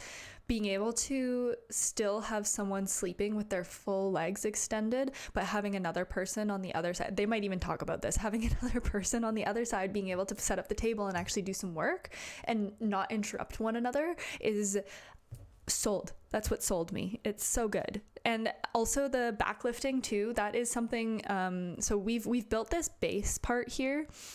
We haven't incorporated, we are intending to incorporate the back hinge as well, but the thing that I'm waiting on is because we have 360 windows, so we can't utilize a similar system to they did. They also have space on either side of the bed. I'd say that's probably 6 to 9 inches on either side of the bed, which I didn't love so much because you are wasting space a little bit, but and so they'll probably show how it's used, but I'm still problem solving a way for the hinge bed to fold into a sofa, and that also is a good way, I think, when it's open, to incorporate having company in the van, because some people could sit on the bench with their backs rested, some people can sit on the banquette, and then you could maybe have a little card game going, or if we're driving the vehicle and we have passengers in the back, they're at least able to sit in the back kind of facing forward, so it's not so I don't know, it's kind of strange and uncomfortable to commute in a van in the back in the bed and not in a proper seat, which I can attest to because we have done that with friends and had them and then they just usually end up napping, but you can't really be that social or anything. So this seemed like the best of all of the worlds for us. At the end of the day. So the backrest flips up, but then this part flips up as well, and we wanted to be able to have access to the storage area. See, and then you get access to like under the garage where it's really deep. You can access that from inside of the van. It's so good. I love this bed. From inside the van and not only from the back. So that means that we have way more accessible storage. It's so good. So we came up with this rope system to adjust the backrest. So we ran a copper pipe along the back of the backrest with a rope running through it. And the copper pipe sort of distributes the weight of the rope so that it doesn't curve the backrest when we're leaning. So this is, again, the system we're weighing to do something a little bit differently, I think. I'm kind of playing with the idea of utilizing the hydraulic bed hinges or some other way, because we won't have the same side clearances that they do as much, so it's going to be a little bit of creative problem solving, I think, for how we execute this, but on it. This is genius. And the rope is anchored sort of halfway down the bed with some dock cleats. So what that means is we pretty much have endless options for adjusting the backrest. Mm-hmm. So this is our table. It fits really easily on the side of the bed, and this serves two purposes. So it's perfectly sized to fit on the rails here. Mm-hmm. And this is actually what makes the base of the bed. It's so good.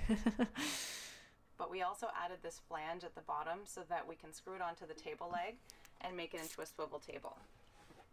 The table leg fits on the side of the bed as well, and it's just a really simple construction with galvanized pipe and elbows. So we just slide it into the copper tube here. This is also a really awesome low-cost alternative to the, what are they called? RV table mount. What are they called? These things, these ones. This is like the copper solution that they have. These pivot table mounts. I think there's a name for them. How? Something like that. But their solution is so much more cost effective. The only difference that you might not get, whereas this one might offer, is the height change option. With the copper that they've used here, I think you'd be pretty set on the height that you could use for your table. But because they're building it for themselves and to meet their own needs, I don't think that custom option is really necessary. They know what'll be comfortable for them. And they also know, because they built the system, if they need to adjust it, it's so cost effective. You can just get another pipe and fix it really easily. So you just fit it on. You spin it until it tightens, and then you've got a table. So this is just a really great low budget table option. It's super versatile. It swings around into all kinds of positions, and then it's great that the tabletop doubles as part of the bed as well, so it's not an extra piece of wood that we have to carry around. Exactly. We actually got this table design from our friends at Back to Reality on YouTube. They had a swivel table like this in their van, and we modified the design a little bit to use a smaller pipe, but otherwise it's pretty much identical, and they have a great tutorial on their channel if you want to check. I'm gonna spoil what we've done differently too. Actually, maybe they'll show us. This area was also really important because we wanted to maximize storage and make sure that everything was easily accessible. So under each of our seats, we have a really deep storage area. We've got space for backpacks, extra soap, files, basically any sort of extra bulky stuff we can stuff under here, but still have easy access to it. Okay, spoiler alert too, this floor system here, I saw in the intro that they use this to have more dry goods storage or whatever. This is our shower. This is where we put our shower. It was so perfect. So our shower is in the floor here. So we each have one of those, and then this step we built so that we would be able to sit at the dinette comfortably without our feet dangling. I've got really short legs. And so we doubled the step as extra food storage for heavy stuff that we didn't want to have overhead. That's really smart too, actually. Utilizing the lower storage for heavier items, so smart. So we made sure it was tall enough for cans, and this is where we put some of our heavier food stuff. It's our shower, and though. You'll notice we've got drilled holes throughout the van. We've got it here, in our kitchen cabinet here, and in our overhead storage. We added all these holes, and so basically those are ventilation holes. In a small space, we knew that moisture and humidity could collect pretty easily with just 2 people living in here and with cooking. So we wanted to make sure that the air was always moving and that we were able to ventilate all. So smart. This build is incredible. They think of everything. It's so good. All the different spaces in the van. So you can see we've got tons of storage under here, and it's nice to be able to access it from inside. Oh, this is just a small note, actually. I'm kind of interested. They have hydraulic hinges here, but they still require this piece of wood to support that. I wonder if they weren't able to support the weight of this wood in the end, because I think you don't really realize until you've built something out of wood how, like, a 2x4 on its own is not that bad, but then you start accumulating wood pieces into an element and it gets heavy quick. It gets heavy quick. So we're able to fit 2 big blue Rubbermaid bins. One of them is kind of our outdoors bin, and the other one is a tool bin. We've also got a toolkit here. The other thing too that's really good about the way that they've built their bed is they've did it with they look like they're 1x4s, I think, in a slat system like this, and that is necessary for your mattress to breathe and to not have mold issues. You do need airflow underneath the mattress in order to not get gross. And I see this a lot with, I'll see the holes drilled in plywood. I'm not confident that that's always enough. So this to me feels like a safer play for ventilation of your mattress. And I think that the fact that they didn't do that, but they've utilized the circular ventilation in other places in their van, kind of confirms that for me. Fit our linens and our dirty laundry. We've got 2 rolling suitcases here in case we travel without the van, and we can just use them as storage when they're not being used, so we can fit blankets and other travel stuff in there. We have a folding kayak. We have extra water in the back, so a ton of storage space down here. Oh, here's our first ad. Let's skip you. We have these 2 overhead storage units that provide a ton of storage. So we tried to keep most heavy things down below. So we use these for clothes and other lightweight stuff. Yeah. This is my closet. This is my concern with uppers, especially in our van, because we only have a fiberglass top. In these Sprinters, I'm so jealous because they can actually secure it to the framing on the interior, and it's so much more sturdy. Ours, I think we're only intending to do 1 upper at the back where we can utilize kind of the cross support, like the bed frame in the upper cab, or like the upper cab storage above the passenger and the driver's seat does. I'm so jealous of them, but still, regardless of how secure it is, I think that their idea of storing heavy things down and softer things up is the way to go. This is Matt's closet. And then this one longer storage cabinet is for lighter food, like noodles and tea and stuff like that. So my brother helped design the face of these, which was super helpful because it was really challenging and we didn't really know how to get started. Each door has a hole in it, which helps ventilate the cubbies, but it also is a really low-tech way to open the door instead of buying hardware. Cool. We also designed these supports, and we kind of based this off of the support for the hood of a car. Cool. So basically, if That's the door so is innovative. closed, the support is magnetized in place like this. Neat. And then when we want to use it, we just unclip it from the magnet, swing it down, and then it just supports in this little corner here. And these are conversations that I'm excited to have when we get more into the design development and we're fleshing out the design of our cabinets and stuff. We'll spend a lot more time talking about different kinds of hardware options and what we can use, the pros and the cons of all of them and stuff. But for now, this is really cool. For the latch to keep the doors closed, we just have these magnetic catches. They're not super strong, but the way that the face of the storage is built, there's this pretty deep lip here. It's almost 2 inches, so it holds everything in, so nothing's really pushing against the door. Especially if it's closed. Almost all of the wood in here was finished with furniture grade hemp oil, with the hemp oil giving all of the wood She might say this, but this is another big thing when you're in a small space, being really cognizant of the finishing products that you're using and the off-gassing potential of them. There is a few finishes like hemp oil and I think like grapeseed oil. There's a few different wood finish oils that don't off gas and are much more, what's the word I'm looking for, sterile, safer to be in the vicinity of for a long time. And this is the same concern that you'll have with paints. You'll have this concern with insulation. You'll have this concern with upholstery fabrics, all of that. The closer you can go to natural products and not petrol-based products is the safer choice. This kind of golden glow, and then with the fabric that we ordered, which ended up being almost the exact same color, the space had this very uniform look, and so we decided to get Matt to do some paintings throughout the van to help decorate it. This. So he did a so beautiful pretty. heron on the sliding door. He painted a whale on the back doors. We've got our outhouse flowers inside the bathroom. Aww. And then another watercolor painting here. Cool. When the bed's made, it's 6 feet long and 54 inches wide, so a little bit wider than a double bed. That is the same length as our bed.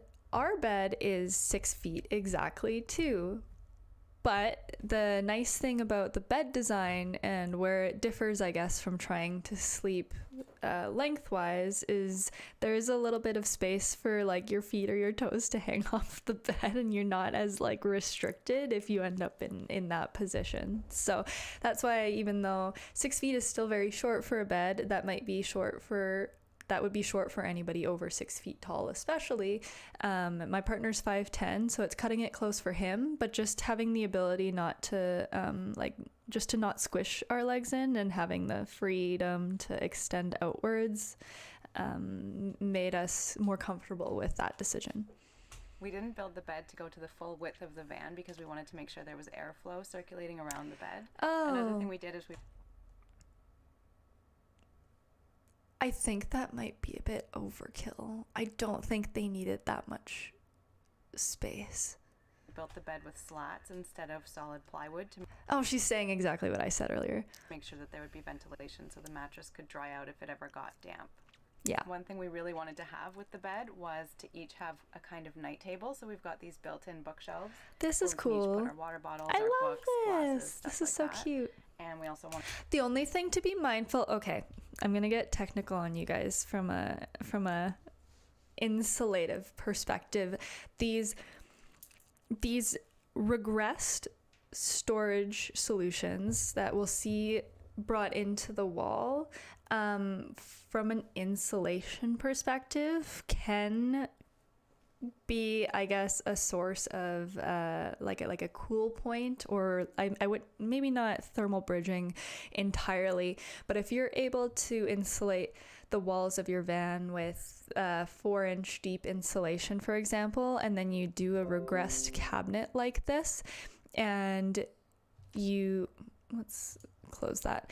You do a regressed cabinet like this, you can't do the same thickness of insulation behind them. So it is a potential cooler point, just something to be mindful of. I've never seen anybody flag this or talk about it before, but it's just something that it sticks in my mind every time I see this, especially if you're trying to be mindful of like your insulation optimization for winter camping and stuff.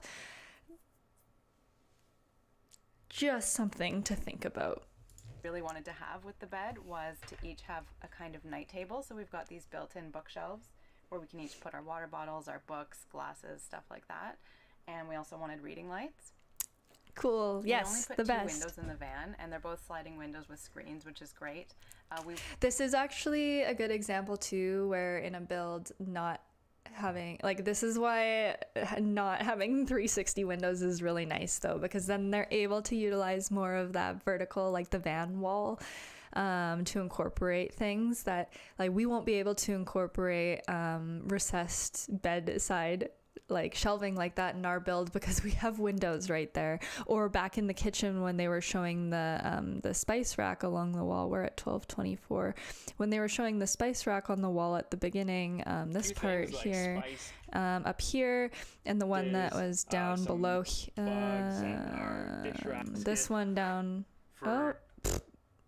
the one that was down below, we can't do any of that just because of our window capacity. We were initially going to put some in the back as well, and then we changed our mind. We realized that the fewer windows we put in, the easier it'll be to manage temperature. So if we... That's an amazing point too. I'm embracing myself to be humbled by our van's temperature regulation. We had put in a bunch of windows, it would sort of create a more intense greenhouse effect, and so the van would be really hot.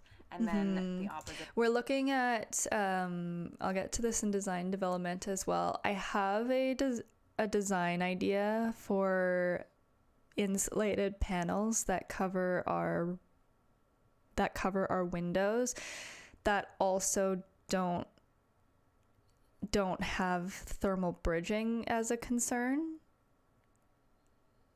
I'll share that eventually. I still have to try and execute it, but we haven't framed around our windows yet, so. In cold weather, we would be losing all of our heat. So we prioritized comfort and temperature control in the van. So we actually insulated the doors instead, and so there's insulation behind those wooden panels. Both windows open up pretty wide and they both have screens, and with our roof vent, we're able to get pretty good airflow in here.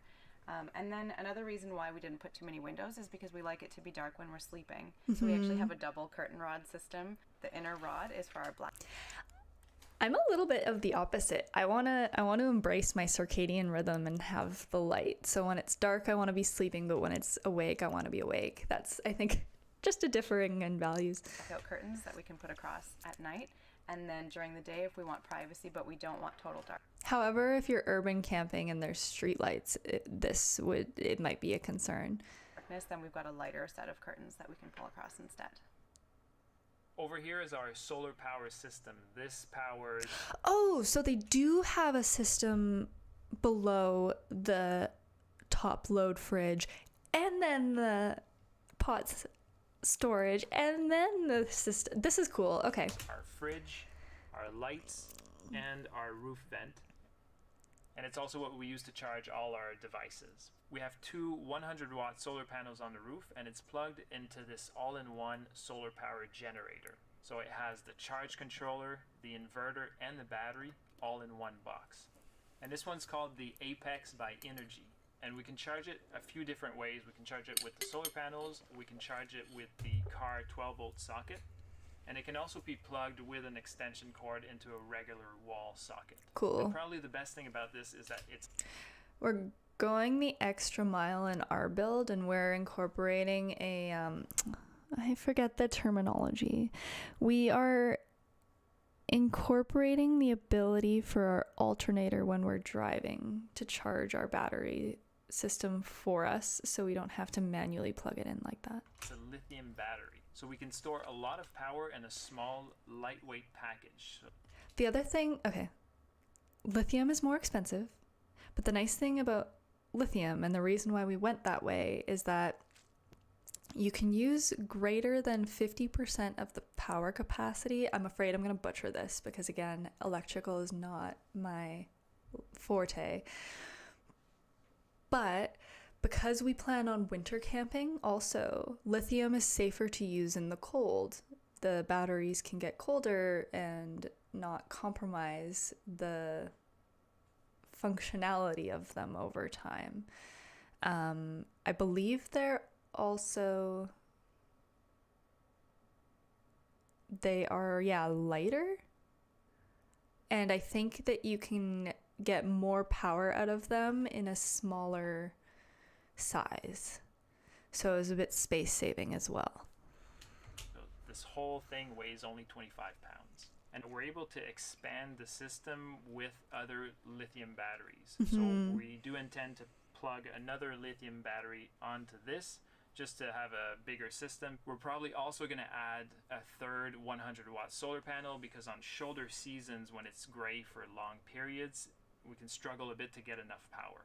You may have noticed that last year I missed how many watts Kodiak. they had. We've donated that one to a woman that we've featured who was living in a yurt for 2 years without power. And the Apex is just the new version of that. So this system works really great for us. It's definitely not the perfect solution for everybody. There's pros and cons to it, but for us it was perfect. The van was already so complicated to put together that it was nice to have something that we could just put in there, plug in, and use right away. That makes sense. Smoke detector up here, carbon monoxide detector down there. See? Carbon monoxide goes down and smoke detector goes up. And this is the control for our heater. So we got a Webasto heater. The fuel for the heater comes from the gas tank of the van, but this might be the same one that we have. the power for the small fan that's in it comes from the auxiliary battery that was in the van. I think it's a nice might be the same one. And it makes it They're often used in semi-trucks for semi-drivers who are in their vehicles full-time as well. Easier for us to stay in the van longer, and it's also set on a thermostat so we can turn it on and it automatically turns on and off. So this is the bathroom behind this door. It was really important for us to install one of these in the van. It makes it so much more comfortable living in here. We're not always looking for public washrooms everywhere. So basically the door for the bathroom becomes a privacy wall. And that's really smart too. Otherwise you're getting really comfortable with your partner. Saved a lot of space in the van because we didn't have to build a permanently enclosed space. So once you have, and this is a nice way to do it as well because you can see it's not large enough. Living in here, we're not always looking for public. It's not a full enclosed bathroom. It's just a tucked away like bathroom wall. I actually like this way of executing it, and the toiletry storage and the storage above is really nice too. This is actually a really good way I've seen a freestanding bathroom utilized. The footprint's much smaller. Like washrooms everywhere. So basically the door for the bathroom becomes a privacy wall. And cool. This saved a lot of space in the van because we didn't have to build a permanently enclosed space. So once you have the door open, it creates a bit of a wall, and then you can close the front curtains over here to complete the bathroom enclosure. That's cool. So yeah. basically it's a urine diversion toilet. We use a separate, which is basically a this is what we'll be incorporating as well. funnel that separates liquids and solids. So the it's really easy to DIY yourself too, very cost effective. Liquids go into a plastic pee jug that we can empty into a toilet, and the solids go into a bucket which is lined with compostable bags and sawdust. For the bucket, we actually bought a stainless steel pot. That way it doesn't absorb smell as much as a 5-gallon plastic bucket would. That's so smart. I didn't think about that either. Over here we have the container for our wood chips. Danielle sewed some nice soft storage for all sorts of toiletries. This kind of storage is so good. Like it's amazing. More toiletries and toilet paper on the shelf up top. And then we built a small pharmacy Aw, I love that. That's so cute. for more storage. In terms of smell, a lot of people think that the solids are going to be what stinks more than the liquids, but it's actually usually the urine that stinks more. So what we do is that we try to keep the separate as clean as possible. We have a white vinegar spray that we use all the time, and we try to empty the jugs as often as possible. For the solids, I actually installed a 12-volt computer This is important too. You want to ventilate your toilet system. fan in the toilet box, and this makes a huge difference. This way, by having the fan in the toilet box, it exhausts the smells at the source and directly to the outside. So the 12-volt computer fan is in the toilet box. There's a tube going from it and exhausting through the outside. So smart. So we actually had to drill a hole on the side of the van and add a small louver vent. And then there's a switch here to turn it on and off. Oh, that's cool. So you'd switch it on only when you are using it, and maybe for a bit after. And because it's a small computer fan, it takes very little power. For So this smart. design, we have to give full credit to our friends Vanessa and Adam on YouTube. So that's where we got the idea. I also love the wooden toilet seat. You'll notice that we have no shower in the van. Usually what we do is that, well, in the summer we try to swim as much as possible in lakes. We also, every once in a while, will pay to stay at a campground and use the showers there. Okay. Sometimes we can even pay a small fee at a campground, not to sleep over, but just to use the shower, and that's a bit cheaper. And in between showers, we use a lot of wet wipes. Here we have our front. I think because of our intended use for our van, I am still more partial to having a shower. Privacy curtains. On the back side, we have blackout curtains to block out the light. And then on the other side, we got this nice plant green pattern. The other thing I wanted to do for this too, especially for winter camping, is we opted for Havelock wool for our insulation, and you can actually sew that in to your upholstery. And so I think we'll be utilizing a system like this in the summer, especially with the blackout front, to prevent the heat from cycling into the back of the cab from the front. But also in the winter, having an insulated cover to help insulate the van even further, because you can't insulate the front of your cab in any capacity. So this is much better. I like that they also used little clothespin clips here. This is super smart. Then you don't have, like, if you wanted to swap it out, it's much easier than having to do anything like maybe like interwoven rings or something. For the roof vent, we went with a Max Air. It was a bit of an expensive option, but it has a really well-built rain guard on it, so it can be pouring rain outside. That's the other thing for a Max Air fan too, is you can use it when the weather is bad. And the fan can still be open and bringing in fresh air, so that's a really amazing feature. It also has 10 speeds, so on the lowest speeds, it's very quiet. Over here at the front, we just have two small bins, one for recycling, one for garbage. We're just lining the garbage with paper bags. That way it creates less waste. Over here at the back, you can see how big our storage space is. So we have our Rubbermaid bins here. We have our extra jug of water. We have a folding kayak, which is pretty awesome. This is cool. So they were able to incorporate something like that so big in their build. Awesome for enjoying the outdoors, Wow. going out on the water. It's not a perfect design. There's a few things that could be improved upon, but overall it's pretty amazing that you can fold up a huge kayak like this. And this is just a side thing. Hold on. well, it's pretty This is unrelated. I've noticed in this build that the electrical systems all seem to be surface mounted. You can see here this copper pipe that runs along this nightlight here, and I noticed at the back in their kitchen the conduit running up the wall as well. I think in terms of like practicality, if there was ever any issues with your electrical systems, this is actually a really aesthetic way of making it more minimal and kind of cleaning it up. And I actually do really like the idea of having it surface mounted, although it's generally frowned upon aesthetically to surface mount your conduit or your electrical wiring.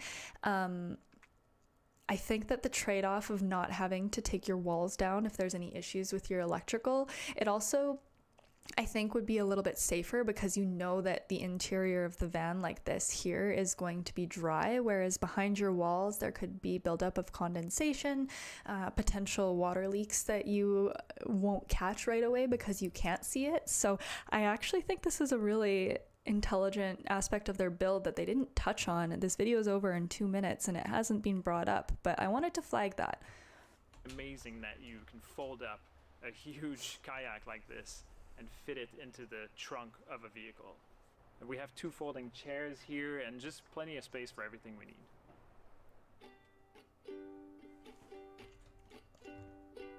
Are we pretty much done? I'm gonna say we're done.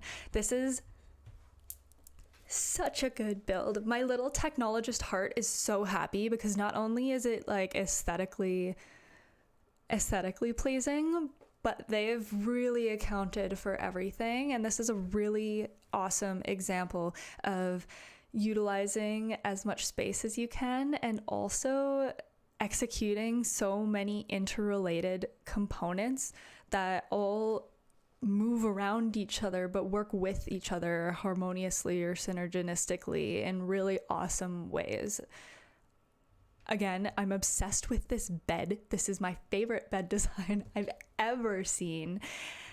10 out of 10, so fantastic. If I ever did like a sprinter build or something similar, I would 1000% be drawing a ton of inspiration from this layout. Obviously, I'd probably do something a little bit different in terms of finishes so that it was a little bit more custom to me, but the layout in this van is so practical, so amazing.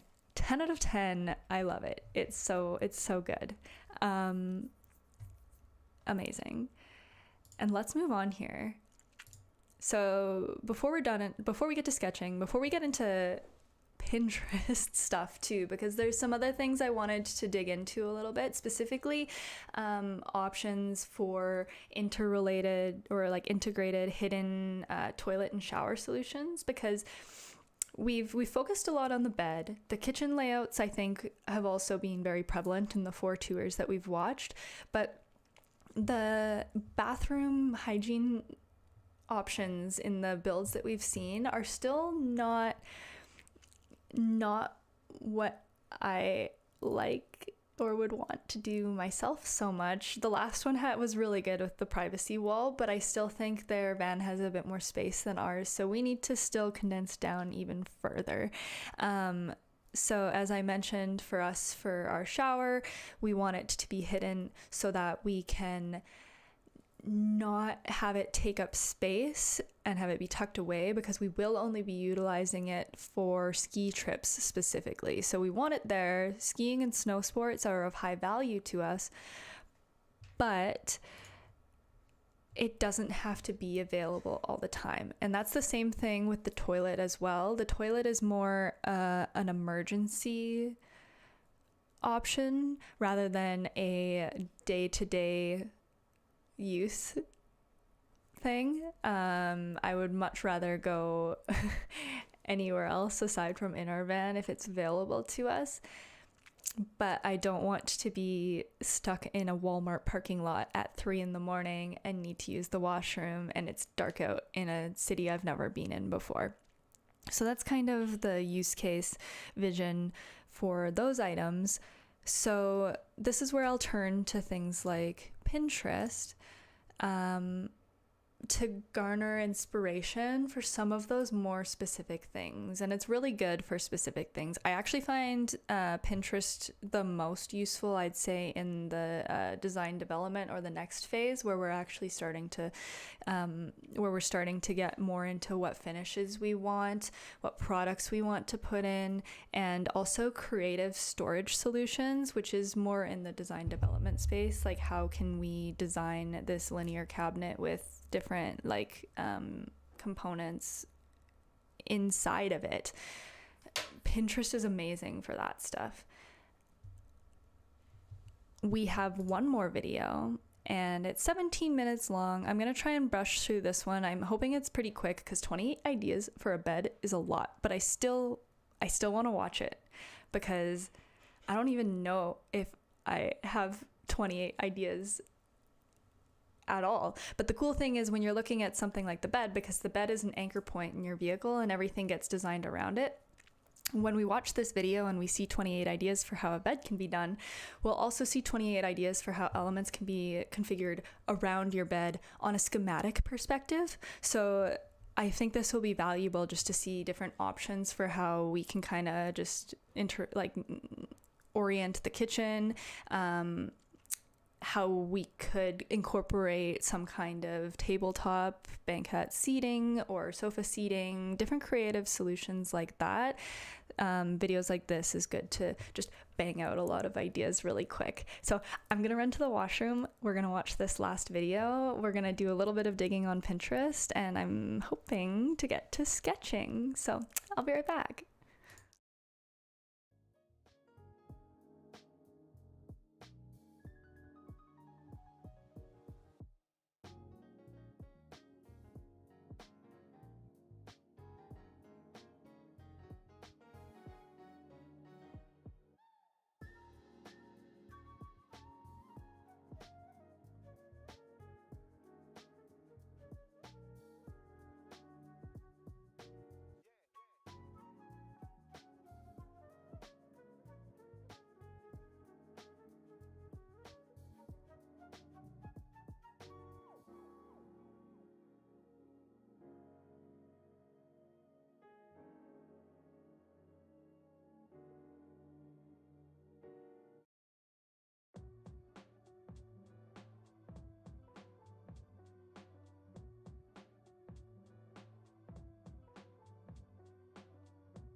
Hello.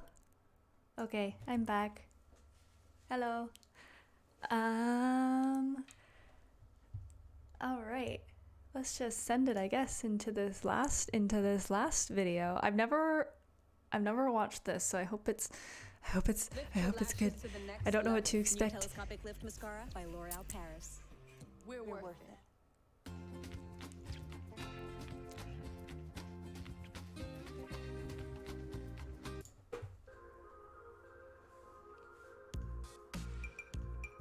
So many vans. You want to build a van, but you're not sure which layout to use. Which layout is best for you?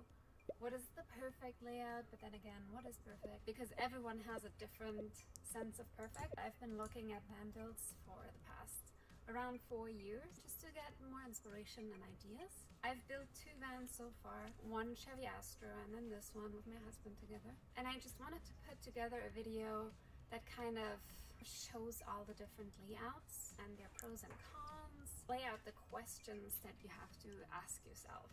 I'm already really excited for this. Oh, hi, it's editing me. When I filmed this intro 1.5 months ago, I intended it to be all one video, but that's utopia, so this is only going to be about beds in a van. I'm going to show over 28 different varieties or examples of bed options for van builds, sorted and rated even, showing you what's up in the bed world. I'm going to cover a lot of ground, but probably not everything, so keep that in mind. Also, this is mainly for 2 people. If you want to skip straight to the examples, go here. If you want to skip to the bed intro, where I start talking about deciding the factors first. I'm curious about this part. I'm curious what she says. There's 5 main elements of a van build. Kind of made up this pyramid. Okay. The van. I'm ready to be educated. Pyramid. Like in some other pyramids, the pyramid of human comfort, I'll put it there. So the bottom hierarchy is like of needs, the yes. most important base, and then it just gets like a little less important. I think with the base, everyone can agree, the bed. I like this perspective on this, actually. I'm okay, let's see where it goes. Most important thing, to have a bed, right? Yes. Then we have the kitchen area, because Yes. you need to feed yourself. The 3rd layer would be sitting opportunities with table, and Okay. then we have bathroom and shower. I would Okay. put that on the very top because we don't have it, and but it's nice to have. Some people would probably put that as like the 3rd element. And then we have the 5th element, in my opinion, which is storage. Okay. I kind of wish I had this pyramid when we did the first schematic design stream, and I was trying to explain eloquently all of the elements that go in a van in the hierarchy that you need them, and I think this does a better job. The only thing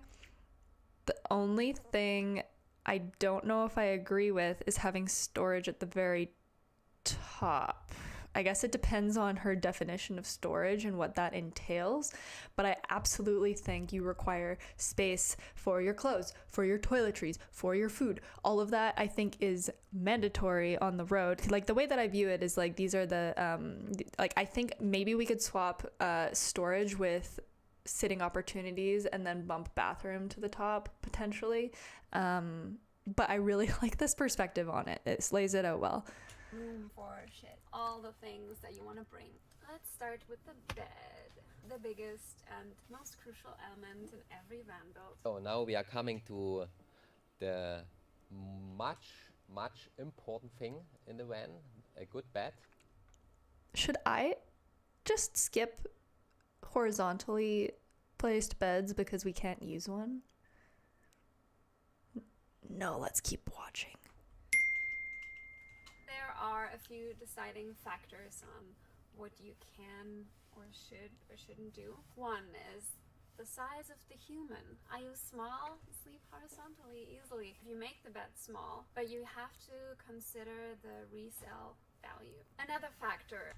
That's a good point. If you are passing your bed or your van along and hoping to sell it and recoup costs, and we're doing this with our house as we renovate it over time too, sometimes you have to make decisions that are a compromise for what your needs are versus what someone in the future would prefer. And then it gets a little bit less from like custom and tailored towards you and a little bit more, I guess, conventional maybe, like, and that's where you'll see when I say that, I'm thinking of like the sprinter companies that just build and pump out sprinter campers, and they all have similar variations of the same layout because there's only so many things that you can do when you are stuck to the specific standard sizing of things, like 2-foot deep counters, standard queen size mattress, things like that. The size of the van, the width of the van. So sprinters are usually a little shallow, narrow. There are Narrow. those special outwards bulging windows you could install, flares, ProMasters. I don't know if I'd like that either from an insulation perspective. Are like the widest ones.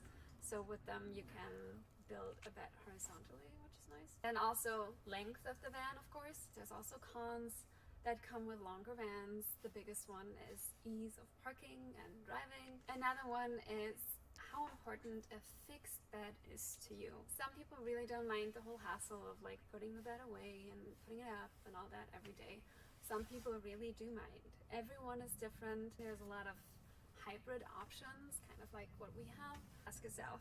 That's a good phrasing for it. Having a conversion bed, like I'd say it's probably a sliding scale of fixed to entirely conversion, and the hybrid option I think is a nice compromise. Is that realistic? You're in the van with a partner. Do you have a similar sleeping schedule? If not, one person is just going to be awake and can't really do much because the partner is still sleeping. I'm talking because that's exactly what my case is. Consider where to put your bedding when it's not in bed mode. You might need... This is a huge one too for the conversion ones that is, I'm not sure, something people take into account, especially if you're in cooler places and you have big comforters or like pillows and stuff. That's why I'm more partial to just trying to design to keep the bed made so that you don't have to worry about that stuff. A whole nother set of storage just for bedding. Another factor is how much garage space do you need, or how much storage do you need? Do you want to transport bikes in there, or like a kayak and a paddleboard? Big things. How much living space, like walking living space, do you need? Look at that space! You can even do a workout if you want to. The van height, gosh. kind of have to consider the sitting height. That also goes hand in hand with the storage. One thing that I see in many van builds are mattresses. Unless you really have a big back problem, you don't need like a 9 to 10 inch mattress. It's nice when you sit up in the bed that you don't hit your head. The alternative to this, though, I would like to mention is we have a 4-inch memory foam mattress with a 2-inch topper, and it's super comfy, but we do want to add probably an additional 2 inches so that, because sometimes you can tell that you're laying on wood. So that's kind of the inverse. This is the one end and we have the other end. So I think there is like a happy medium. RV beds, everything is kind of like low, then that's really just a bed. If you want your bed to be more than just a bed, then you need a little bit more height. Before I start this, I came up... This is the same with us as well, especially with storage needs. The height that our bed is at is quite high, which I'm concerned, I guess, will create problems for our dog when he's older if he wants to jump into the bed with us. It's totally fine if it's just us, but just from a mobility perspective, sometimes the beds get really tall. We also can't really sit outside of our back windows because our bed is so high. There's this much space from the top of our bed to the top of the back door. It's very but we didn't really value that view, I guess. With 4 rating categories. Living space, does that version make for a good amount of living space? I actually love this video and I'm not even halfway through it.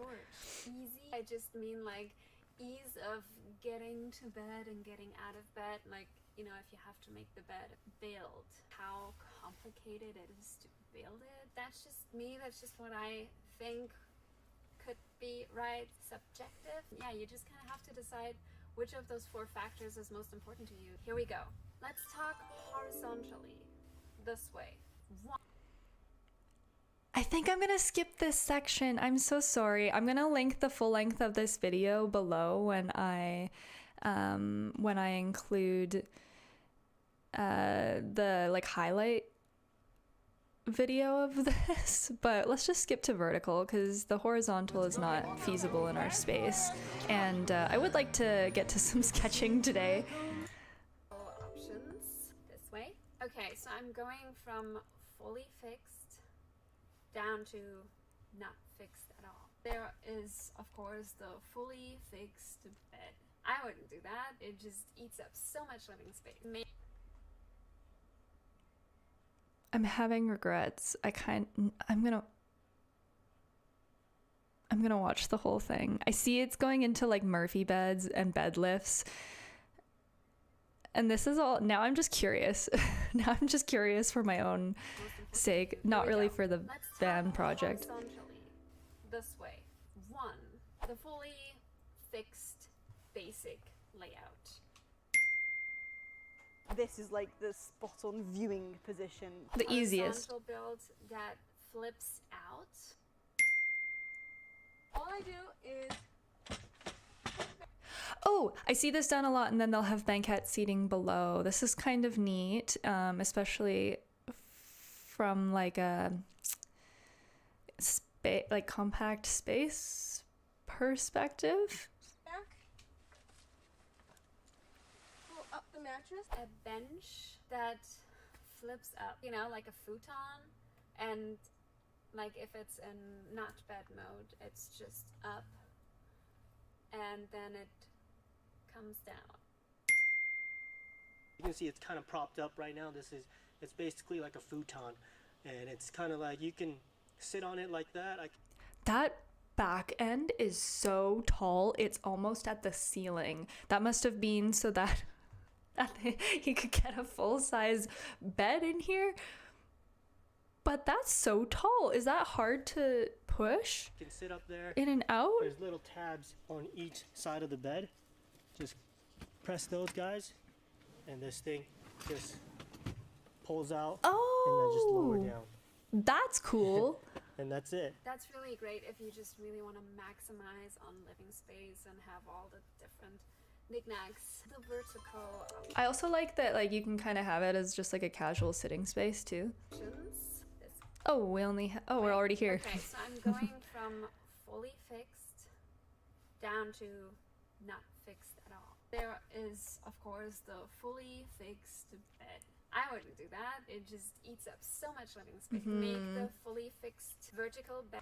I think that fully fixed would be a really nice option if you had the size. But if you are trying to be smaller and have a vehicle that can actually fit in conventional parking spaces and stuff, yeah, I agree.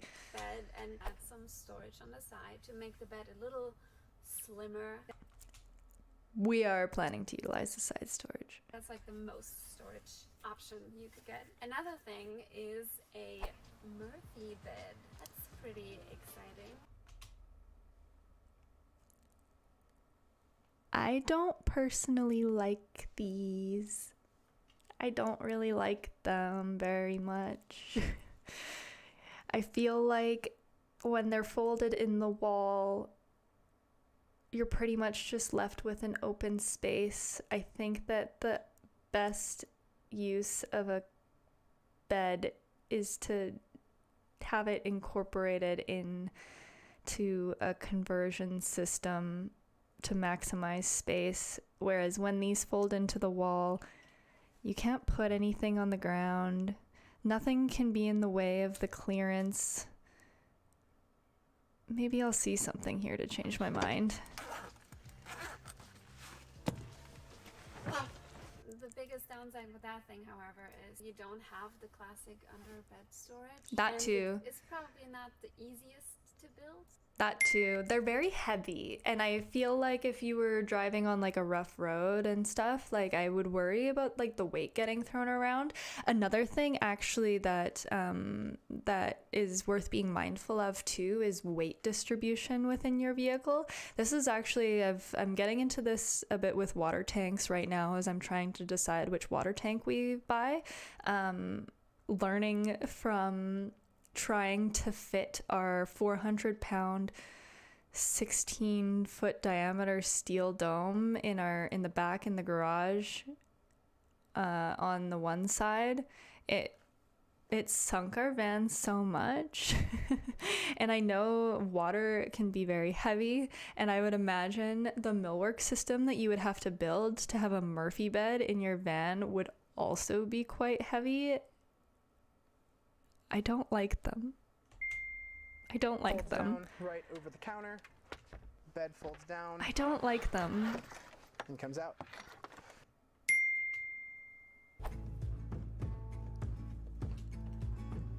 Oh. It takes about a minute.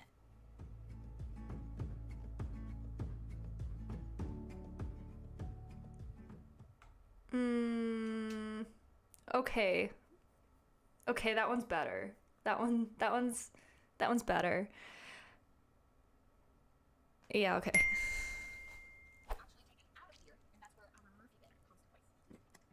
What's with all these people with their TVs in their vans like that? Oh my god.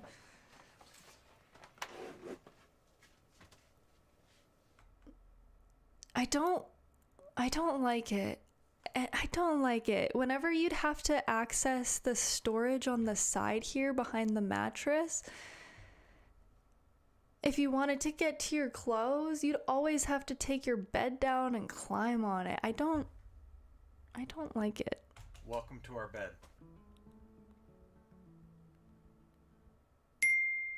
Small. My Murphy bed. So this entire wall will actually fold down on top of the benches, and then I have a lip here that catches it as well.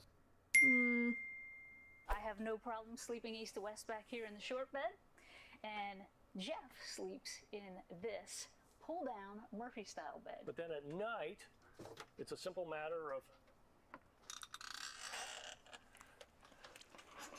folding it down. I don't like that they cover your windows too, and if you wanted to have natural light, the bed would have to be down, and then that would restrict you from doing other things. I don't like them. Half of the bed folds down.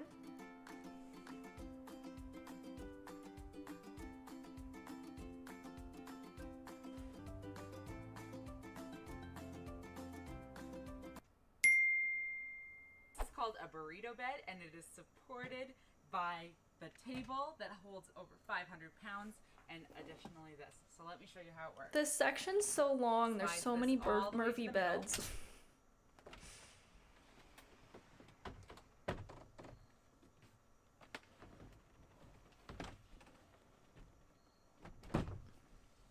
Look at that. Pillows here.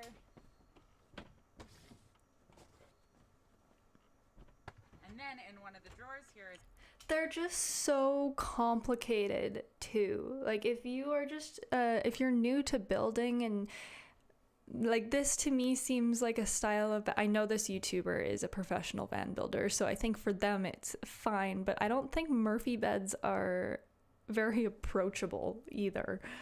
where we keep our duvet. If this all folds And you also still have to make it, up together, that would be the absolute dream. but it doesn't.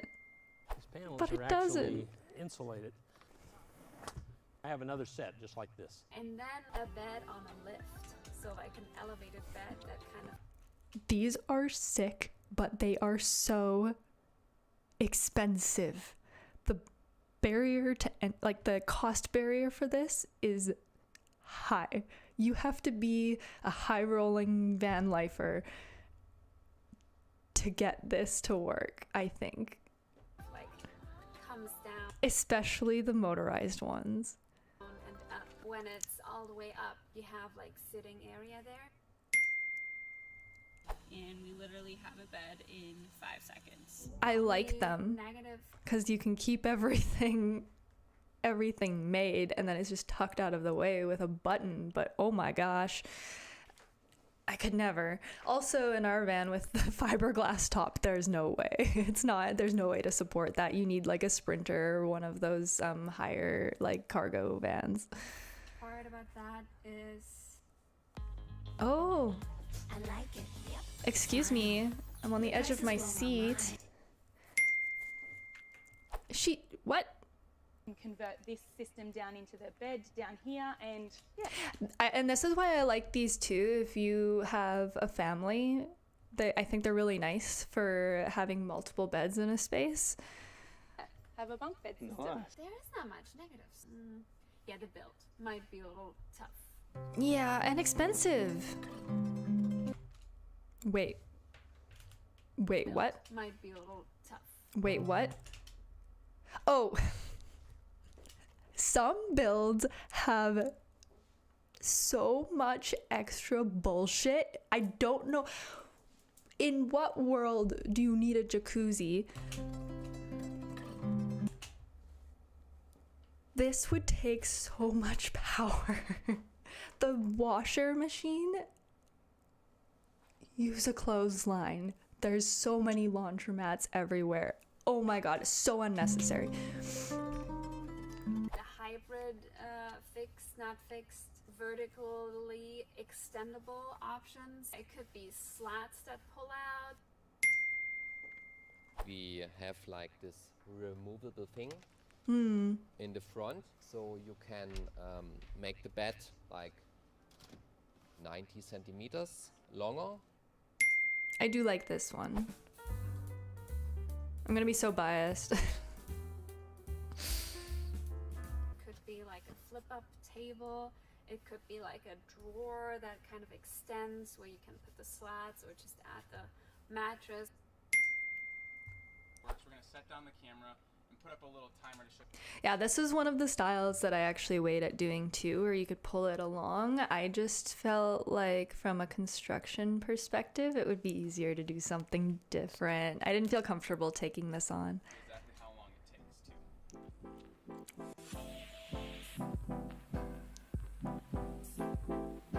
But I really like these slide out ones. You know, there's different options and you just kind of have to see what works best. This remains a fixed bed all day. And then essentially, we untuck these sheets, lift up this footer. Oh, that's kind of cool. Also the back of the couch. Reach below, pull out the support, and now we have a full. And then also kind of the same. This is the same bed style, similar to what was in the Westphalia tour that that we reacted to a couple days ago. That's on my channel as well. I really like this style of like tiered kind of lower seating and then upper bed that just pulls out over, especially vertically. I think it's so smart. With some added storage on the side. It's so smart. Basically what we have. So this will go here. And then for me, this table is also my bed extension. Cool. So they could have one extended and one not extended. That's smart. So this just goes here. And we have a bed. I call it the Volkswagen flip. It hurts me to say it like that since I'm German. Volkswagen flip. To be seen in all the like Vanagons.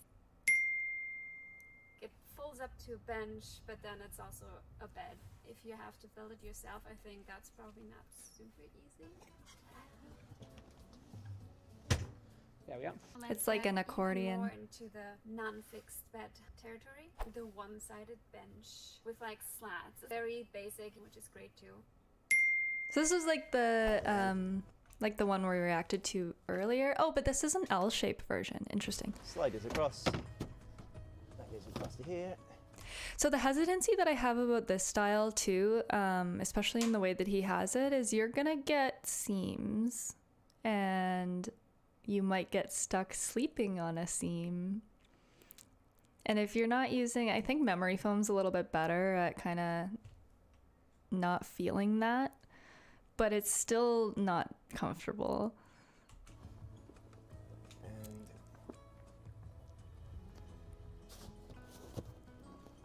there's your bed. The one downside of that is also the storage. You don't have like the big storage. True.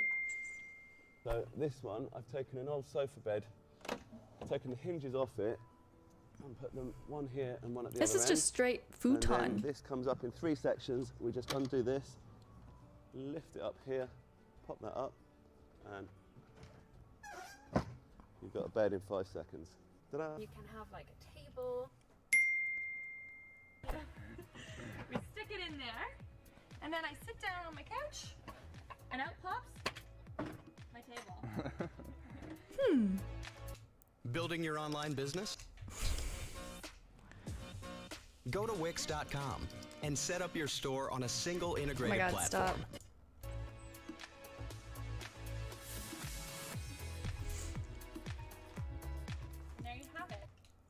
don't mind the side bench ones either, but I feel like with the size limitations and having to have like the back really high if you wanted to have a bed big enough to sleep 2 people, that's my hesitancy around the bench, the linear benches.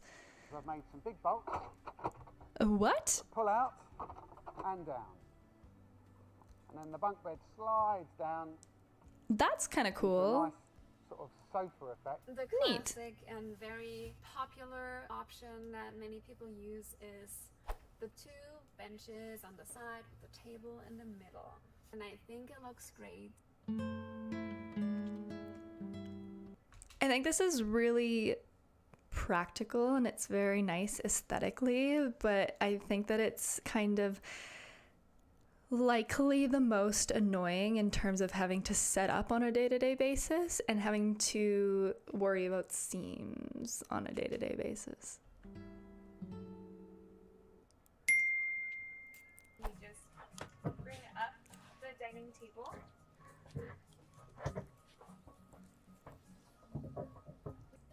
That sucks. Put the table so the table will just rest on those cleats.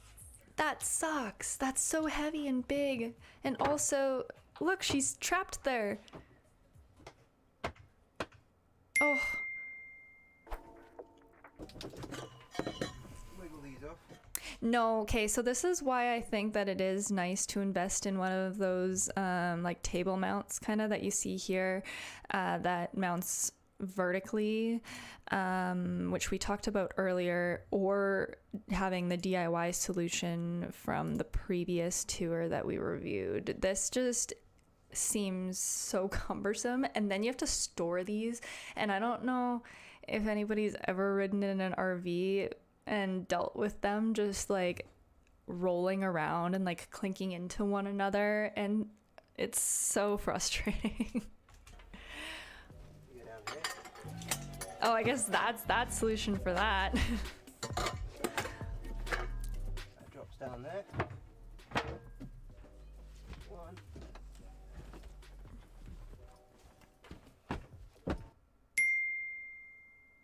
I'm gonna take a nap.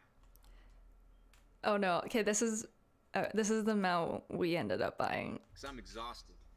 So I'm gonna make this into a bed. The lagoon slides right off. The table fits right on these cleats. He didn't show it, but the lagoon mount that he slid off actually adheres to the underside of the mount so that when you are driving, it's not free flow or like free to move around on the bottom. But look at how much work this is. And then you have to put sheets on, and then you have to put a duvet on, and then you have to pull out your pillows. That turns into a bed, and it has a gas-powered pedestal, so it's pretty easy to just unlatch, push down the table, and then move the cushion. Okay, I haven't seen that before. Not bad in theory. This table can slide in any direction to give more access space if you want to get in and out. This entire area is elevated from the floor quite a bit. That's so tall. Steps here to create a large garage space in the back. This area is designed to easily convert. That bed mount or that table mount is insanely large. That's massive. That seems like overkill. Into a double bed. Let me show you. All I have to do is lift up the mattresses, lower the table. For how big that bed mount is and how much work he had to do, that doesn't seem like a good trade-off to me. And fill the empty spots with the side pillows. I just would never want to make my bed this much. But I don't see that working for us personally. You know, when you've been traveling all day and you don't really feel like setting up the bed, this one is just always made. This is how you solve that problem. Just have money for lifts to throw at it. I hope you found some value in this video. Let me know if you have a favorite or if you have any option you were missing in this video. Okay, I'm gonna stop here. What a fun video, though. That was interesting. There was so many innovative bed designs and so many that I will never do. It's nice to see it all laid out here, though. This is something I'll be saving and keeping in my arsenal if we ever did another van or another RV build. It's good to just like have everything laid out. I'd be curious. I would assume that this same YouTuber continued in the series for the other areas of the build, which actually might be kind of nice to look at for when we get into, oh yeah, here, the ultimate van kitchen video. And this I think might be a little bit better when we get into the design development, because I assume it'll probably include a lot more specific things like drawer and fridge placement and stoves and stuff like that. But for schematic design, for our sketching, we're just gonna kind of keep everything as big generic rectangles. So I'm gonna save this in my watch later. We might do this at another time. But that's it for the videos I had lined up that I wanted to watch today. I wanted to get into Pinterest, as I mentioned, just to get some ideas for the showers and the toilet locations, and how we could kind of integrate them and make them a little more tucked away. I think it's a little bit quicker with scrolling through photos. But I wanted to introduce, I started a whole new Pinterest account for this channel. I think over time, as we do more design series, we'll flesh this out a lot more. And to start off with, I know you can do subcategories in Pinterest boards, but I didn't really know, we actually don't personally use that feature at work for me, or like in my experience with doing it. So I made 3 separate boards here for the schematic phase, which we're in right now. We'll move into design development hopefully in like the next week or 2 here, and then kind of getting into the construction, because Pinterest is actually so good for finding photos of unfinished vans, so you can see how the framing is all done, how like what building materials they used to actually frame things. It's how I figured out that there's you can get aluminum framed casework for van builds. There's like a company that will custom design aluminum casework or like aluminum framing for your millwork in your kitchens and stuff, which I think is really cool. Probably not that cost effective, but that was something that I learned from Pinterest. So it's really valuable for those kinds of things. I also tried to dig for that vintage van pamphlet for our camper van that I mentioned last time, and I wasn't able to find it exactly, but I did find this one, which is a 1971 Chevy van, and it looks pretty much the same as ours, but I wanted to get into, how do I open this? One sec. Let's go to, I think it's on Imager. Wait. I did save it. Already saved. Please.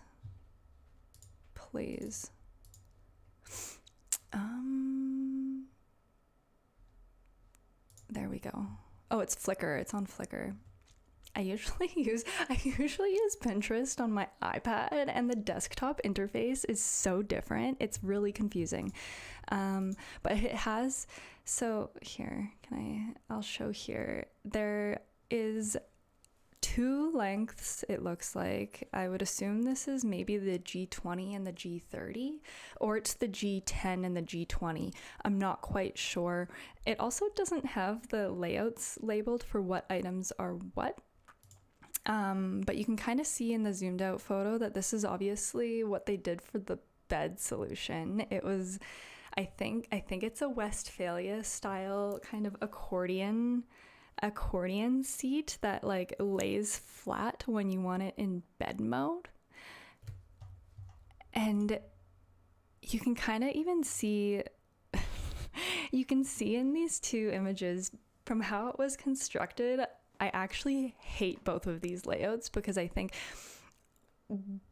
on what, like, firstly, it's an incredibly shitty use of space. Look at how much gaps there is in front of the bench seat and behind the bench seat. Also, all of the casework and all of the utility elements are on one side of the vehicle, so that's really terrible for weight distribution. I'm seeing too that the sink and the stove and the fridge, and then maybe it's a full height cabinet, they are almost all in a row, and that is so impractical for one sec. I'm gonna put on music again. I feel like it's really quiet now. There we go. That is so impractical for day-to-day cooking. And this is going to be kind of a kitchen design 101, but there's this thing or this design strategy for kitchens called the I think it's like the triangle of flow or something like that. It's like the kitchen triangle, where you have your stove, your fridge, and your sink all in a triangular formation away from one another, so that you aren't getting in the way if there's another person in the kitchen, or there's at least adequate space to put utensils down or like dishes down when you're prepping. So having it all linear like this, and we have it linear in our kitchen right now. Our kitchen in our house was, I think our home is from like it's like a mid-century home, a mid-century bungalow, but then the kitchen I think was renovated in the 80s or something at some point. And they put our fridge beside our stove, beside our sink, and it's the most impractical thing in the world, because if you are trying to take something out of the fridge and you have an armful of like veggies and stuff like that, you have to cross the kitchen to the available counter to put it down. You can't just like load things out and like put it on the counter right beside you. Same thing with when you're cooking at the stove, and you'd have the same problem with these two layouts as well. When you're cooking on the stove, sorry, I can't point because I have to have the mouse clicked to zoom in, but when you're cooking at the stove and there's a kitchen or a sink right beside you and then a full height cabinet on the other side, you don't have anywhere to put, like if you're stirring with a wooden spoon or something, there's nowhere to put that down. There is nowhere when you take something off the stove too, like you can't just like pick it up and set it on the counter right beside you. Again, you have to walk over to the available counter space. So from what I see here, this is absolutely terrible. I will not be using any of this inspiration, but I wanted to show that I found it because I think it's really cool. It's like straight out of 71. I don't know if it's the same. I don't think this is the same third-party company that ended up doing our campervan, so I can't say it was the same layout that our campervan had, because I was informed from someone older that was based out of Western Canada, where we are, that apparently all of the vans from the third-party company that did ours painted them with the same green and off-white two-tone color scheme. And this one is blue. So I don't think we're gonna use anything from this. The nice thing though is I like having it saved too, because it just has a little bit of information on some of the original specs and stuff like that, specifically kind of the engine. The reason why I found this pamphlet in the first place was trying to look up the tow capacity of our van to figure out if we could hitch a trailer on the back. I'm just cutting the music just down a hair. But I digress. It's a neat glimpse into history though. Like, I would love to have our advertisements done in, like, it's so retro. I don't know, I love the vintage things. But I think maybe we'll start off with the hidden toilet to look for ideas. And I love this because then you just get like a whole array of different options for what you could do for a hidden toilet. in your van, and I'll click through some of these. We'll note some of them worth saving, like this drawer idea I think is really cool. I don't know if they're saving automatically into the board that I want them to on this desktop interface. Even this is kind of cool how it slides out here.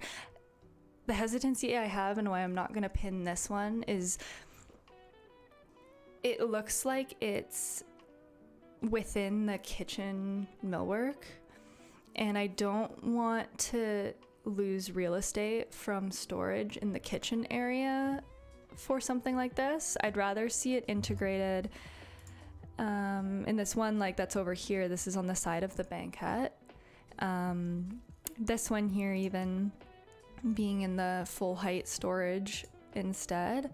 But I'll save this kind of as like a drawer toilet option. There's also this flip up style that I like a lot, where you just open a banquette seat and there it is there.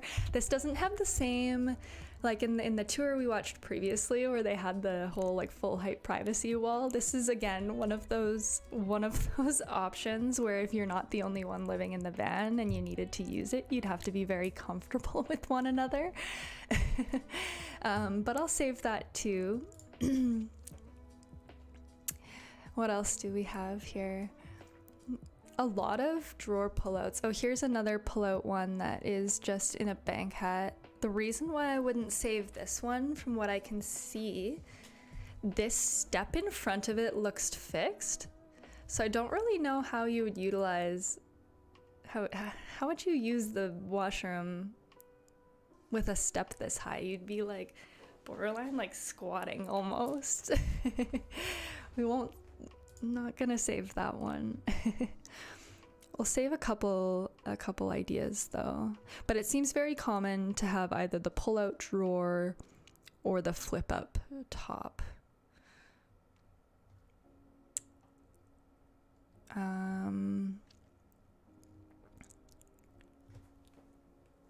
that's kind of, oh, see, here's the pull-up shower idea. So you can see it comes from in between a banquette, it comes from the floor, and they have the shower curtain down there. Interesting decision to use bungee cords to anchor the curtain up there. I'm gonna save this just for the shower reference, but we haven't searched for showers yet. I'm just gonna hold on to it.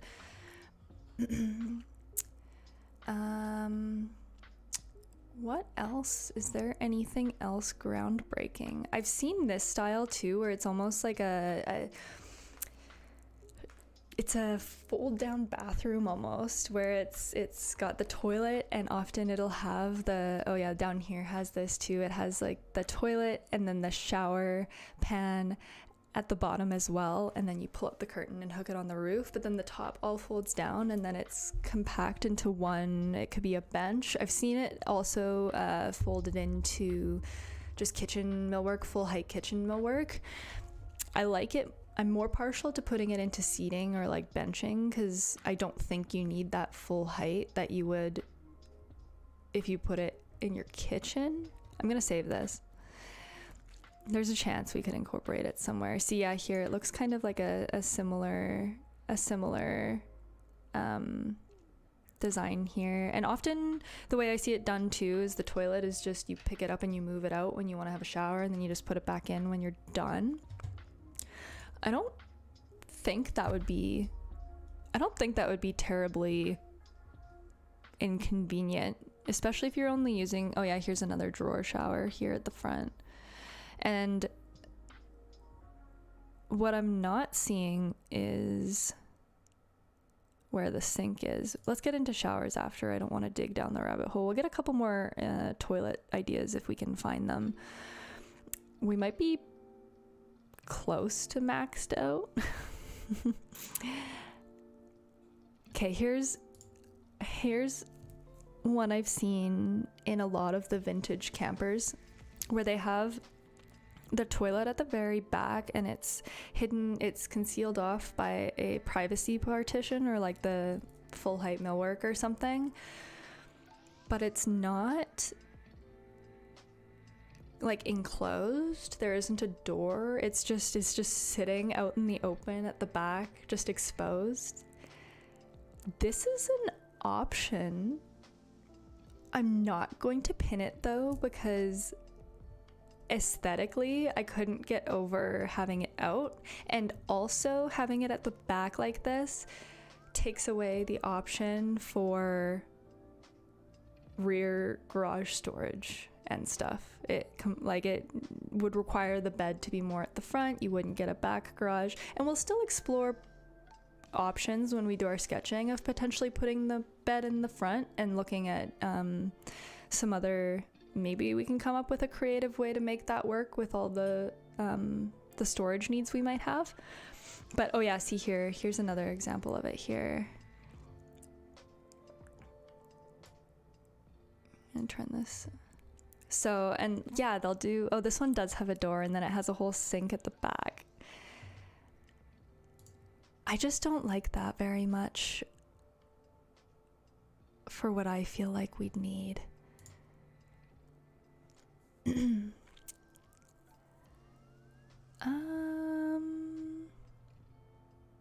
This is just like a fully this is just a fully free floating shower pan that they must just open the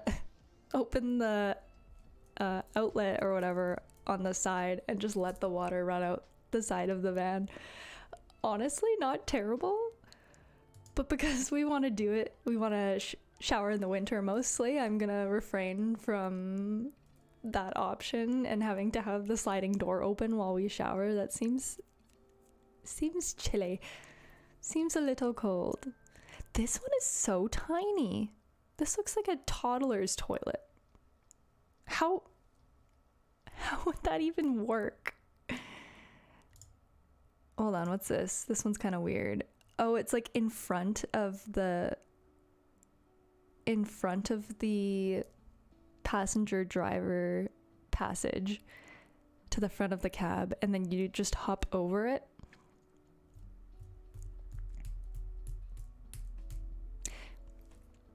You could maybe do this and have it as like a free-standing ottoman that kind of moves around, so you could move it out of the way, and then it could kind of be a creative option for like a floating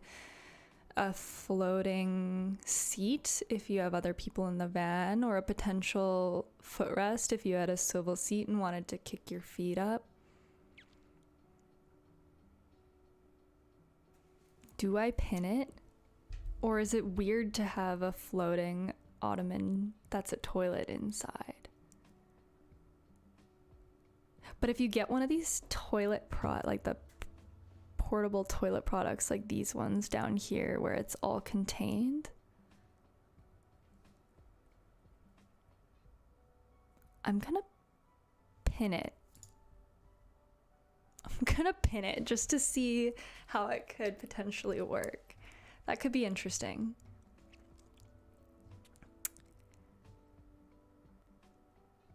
And I think aside from flip up toilets, slide out toilets, I can't foresee anything crazy innovative. Could just do something like that. No, I can't see anything that crazy innovative in a beyond maybe what we've had. And now we're just kind of getting some pins for some like really, see, like this is kind of the stuff in design development when we're looking at like cool storage options in the cabinets. We'll start pinning a bunch of this stuff. But for now, I'm looking at toilets. But I think it's either fixed, or it slides, or it hinges at the top. Okay, one sec. I'm gonna power up my iPad. Let's get this connected, because I'm gonna write down those 3 hidden toilet options.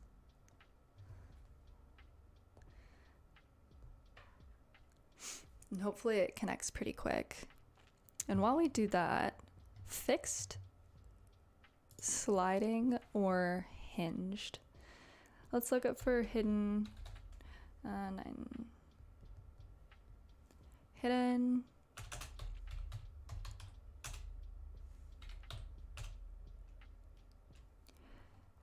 Hidden shower, van conversion. And I actually find the hidden showers to be, for the most part, pretty similar across the board. But generally the locations are pretty interesting. Here. Okay.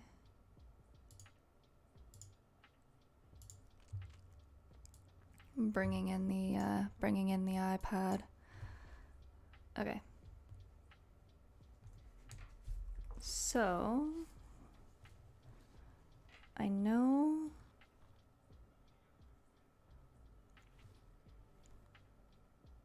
here we go. Fixed. Sliding. Is there 2 Ds in sliding? Or hinged?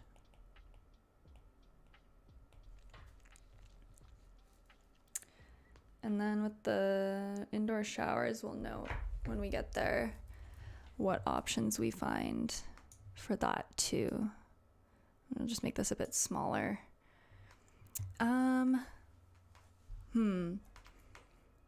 Okay.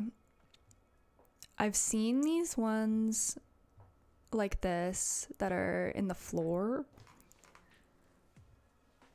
I don't think that's feasible because we can't raise the height of our floor in our van because the fiberglass top is only 6 feet from the bottom, so we would lose the height. I think if you had something like a Sprinter, I don't know what the height is on the inside from the floor to the roof and how much you could bring this up to actually put this in the floor.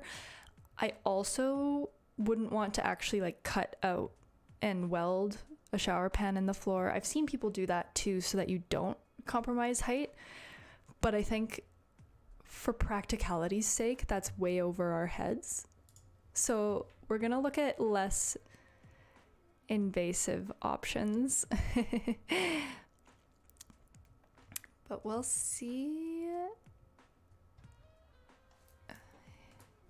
I might change this to campervan.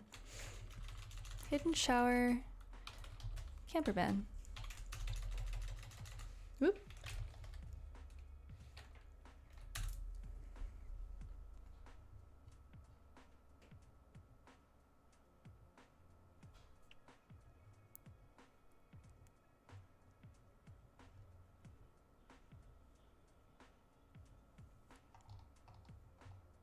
Yeah, this one flips up, but it also looks like it's 2 in the floor. I'm looking for something that's literally just on top of everything and not so recessed. I don't know why. Why did it feel like we were getting better options for showers from the toilet search? I don't get it.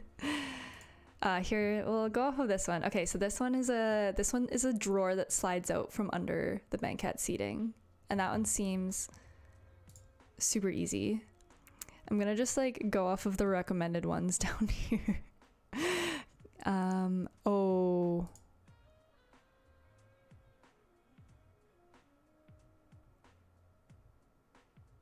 Okay, this one, incredibly economic.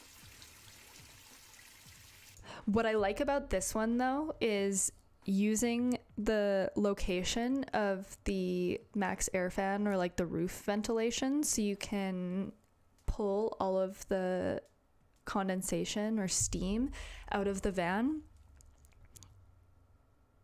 And so I'm gonna save this one because I think, what did they do on the base? I'm gonna turn off the volume. Oh, it won't let me.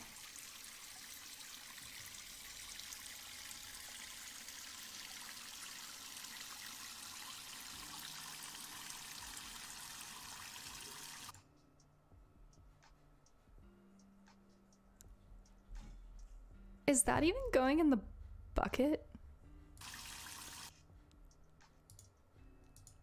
Is that even going? Oh, there's 2 buckets. Why is there 2 buckets? We're not gonna take the bottom part of this shower, just the top if we can. Just the top. Oh, let's save this one though. This one, even though I don't think we'd ever do it, but it's like, I don't know. Let's stop. So yeah, here's another bucket. Do you just stand? Look at how small this one is. It's so tiny. That would fit like just your feet. What happens if you trip and then you would just like spill the contents and they would just like flow everywhere in the vehicle? Wow, a lot of these like freestanding tub showers. The reason why I don't like them very much, I think, is because I personally just don't like the feeling of standing in water while I'm showering. Sometimes, like if you've ever had the drain clog and then it's like up at your ankles and you're trying to shower, and like when you're washing all the soap off and stuff, I just feel like it's kind of gross on your feet. I mean, I guess we could save some kind of shower room with a toilet in it, maybe. But I think, well, here's a drawer. We already saved a drawer though, hey? Oh. How does this one work? How does this one work? Is it like in the seat? Oh shit. Okay. Oh, so you just like lift up the seat and then step in. Okay, let's save that. That's a bit different. Even yeah, like this style. This seems a little bit overkill to me when you can have a curtain directing the water flow downward into the shower pan. I don't think you need walls this high on the side. Like this just seems like so much space wasted. But I guess you would use the same amount of space if you had a fixed bathroom with a toilet in it and it was like full height, but at least in this way you can just fold it down and use it as like another countertop. So that might be nice.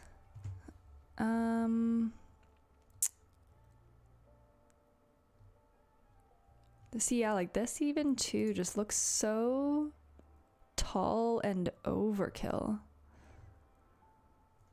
What about this? How small is this?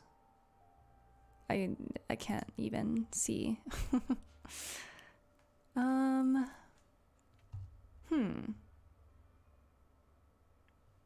What's this?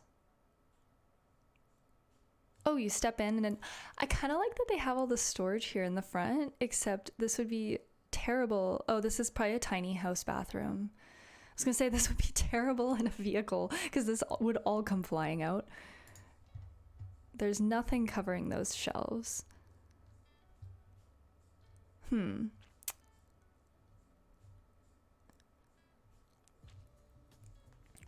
Do we kind of treat the shower the same as we did the toilet and say that it is either like a flip up or a pull out? Because I think that is probably the two options that we'd have. Hey, like you either pull the shower pan out of a drawer.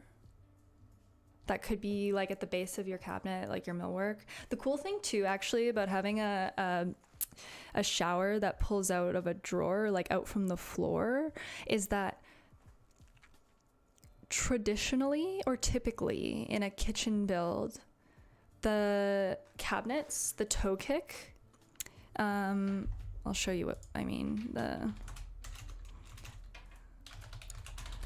So the toe kick is usually,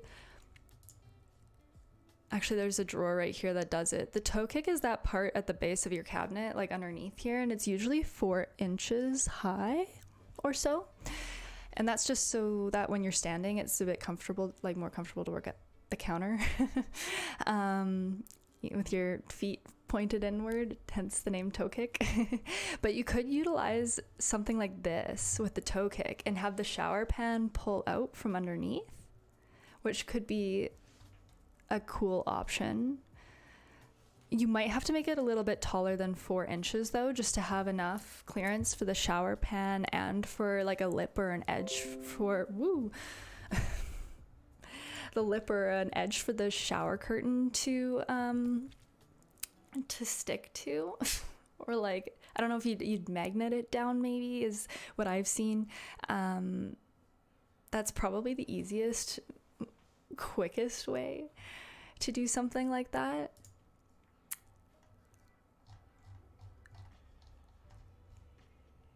I think. Yeah, see, and I don't like these big like step-in tubs. There's also, yeah, these outdoor showers where you like hinge it on the side are really cool. We're not doing an outdoor shower right now. That's more of an afterthought because it's not in the van space. It's not like interrelated with things.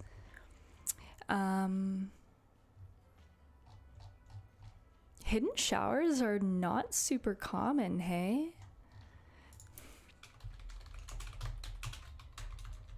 I'm gonna just try and start the search over and try van build.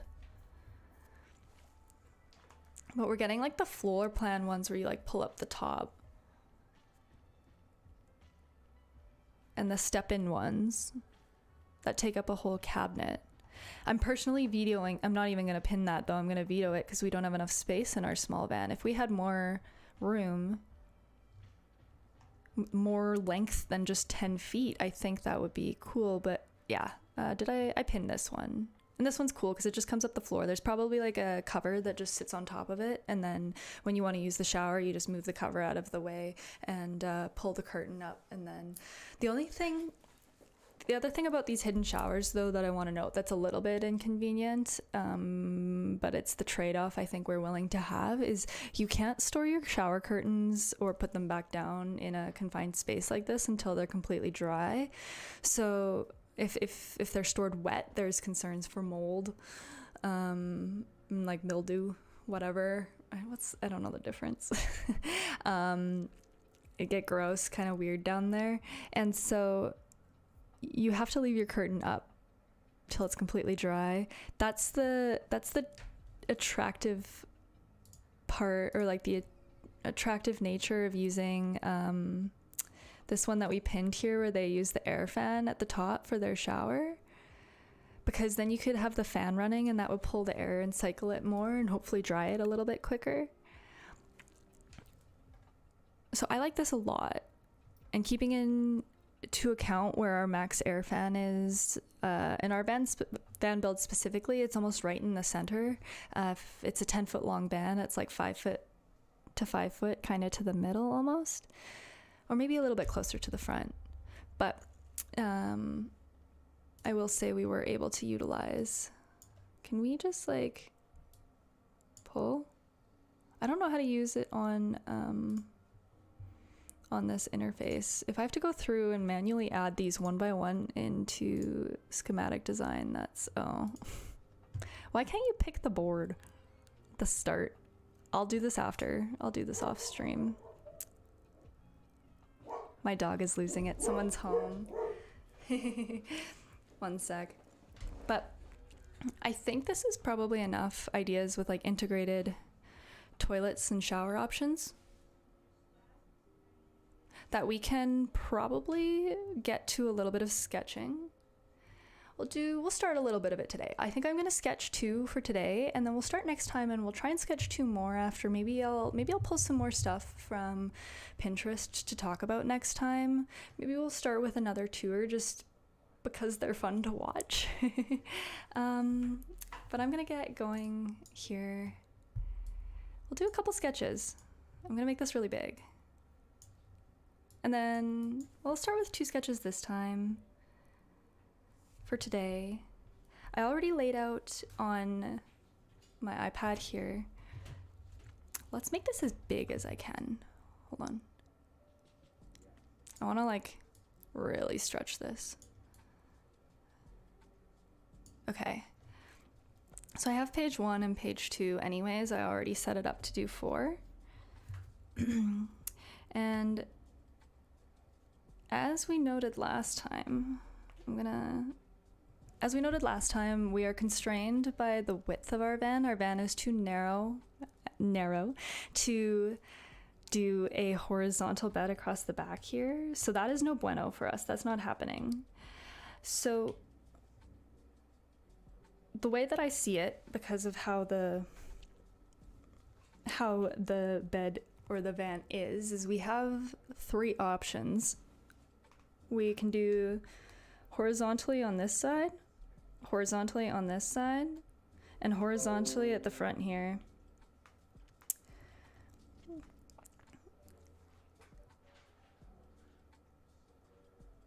Let's start off with trying if we do horizontally at the front, we're gonna need to be mindful of the length that it pulls out this way and how it interacts with all of the cabinets at the back.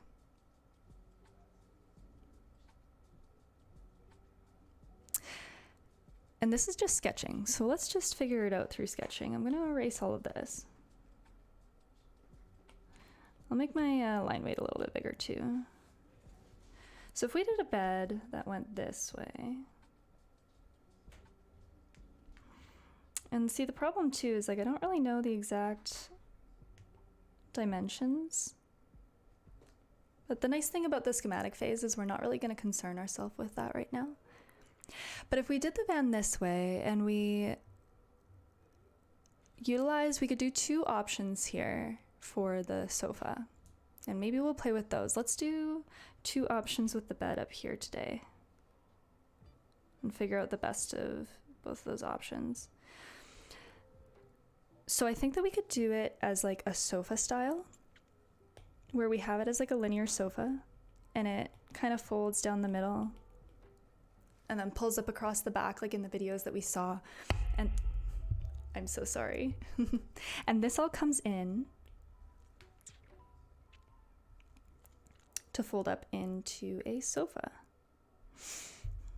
So we have that option. And if we did that option, we could do something like millwork that goes, again, linear. Let's go line weight. Linear across this way. If the bed needs to be pulled out, we could even jog out the millwork a little bit here and then do most of our working surfaces at the back. And then we could have more millwork across the back here.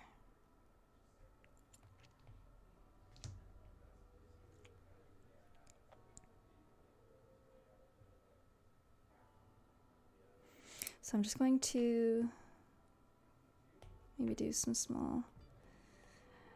This is actually, this hatch here indicates when I do working drawings, the hatch, horizontal hatch is how we use to depict what a countertop is or what a millwork is, millwork piece here. So we could do something like that. The other option too we could do, so looking at this lower one, we could do some kind of L shape.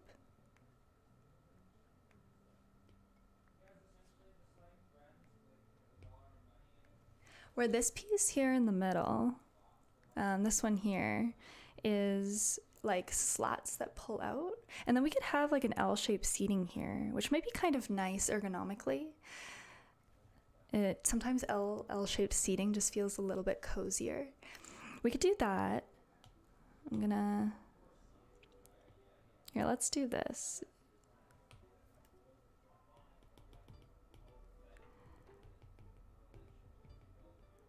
And I think if we were to do it this way, I would want to avoid putting any kind of like back here, so that this was almost like there was a back here, because that's where we'll store the cushions that probably fit into here. But Oops. I would not do a back here so that we could climb over from the cabinet in the driver's side into the back of the cab. But it's kind of nice for our dog who likes to sit up with us, because then he would have a comfy place that's a little bit lifted so he could see out the window instead of just sitting. Usually he sits on the ground kind of in front with us here in the middle, and just like he'll sit the whole time. He'll just sit. He doesn't ever lay down. He doesn't ever relax. He actually doesn't love driving in the van too much at this point, but I think because he got really, really relaxed when we went on longer road trips, like 4 days. By the end of it, he was a lot more chill, but usually at the beginning, whenever we go in the van, he's a little bit on edge and won't lay down by himself unless one of us is laying in the back with him. So that could be kind of nice. And if we were to do something like this, again, I still think, though, you'd have to pretty much just utilize the same millwork configuration. You could even... Because I still think... So the reason I'm hesitant to build in front of the back doors of the van, the back doors here, because I like having another exit option. If there was ever something, I don't know, if there was ever an emergency or something, I like having exits at the front and the back rather than just like two that are both up front. Right now we can't open our van from the back, from the inside. We don't have a way to unlatch it or anything. But we're hoping to install that, again, from a safety perspective, just so we have that other backside. But what the backside does have is it has the hinged windows. I bet you I have photos of it. It has the hinged windows that we saw in the first Chevy van tour that you just can like hinge out, and there's no screens on it or anything. They're also, if there was an emergency, they would be so easy to just like kick out and boot the glass out. So I don't want to cover the back door. I don't want to cover the back doors. That's my logic around that. So then you're again doing some kind of millwork thing here. And then something here. And I'll do the hatch again. So these are two incredibly similar options. What we could do across the back, though, and I'll change my color to gray so that we see it. We could do full height uppers across the back, maybe here, that are overheads, that offers overhead storage. And then, because the doors aren't, I feel like I need to pull up photos of these so that I can communicate my my intent. Why can't, oh, the iPad takes up the whole screen here.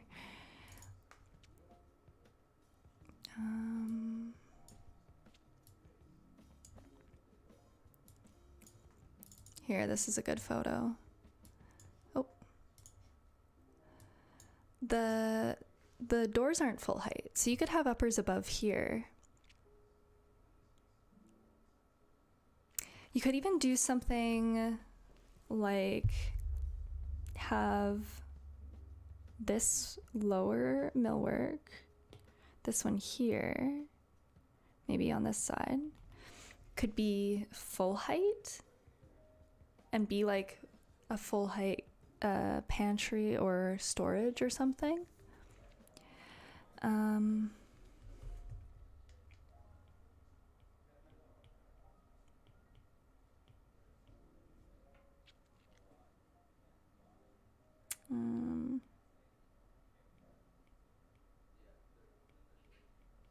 Banquet bed.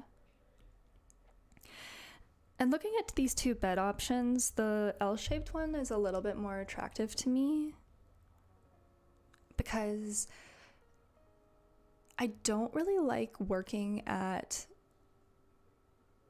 tables, like the table option for this would be, for the sofa bed would be kind of strange. I've seen it done. It's probably fine. I just feel like it doesn't feel as nice. Like you feel like you're almost kind of like working on the side of the table rather than just having it like square in front of you. And like here you could actually like have one here and have a person here and a person here and both get a really nice center faced position on the table, if that makes sense. So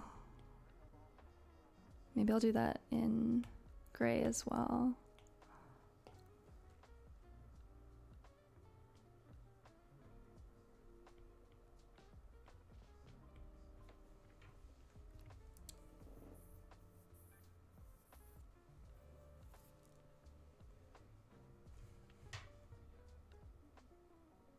You'd have to make sure that this point here, though, between these 2 points was not an uncomfortable dimension. It would have to probably be at least 24 inches or 2 feet to be comfortable.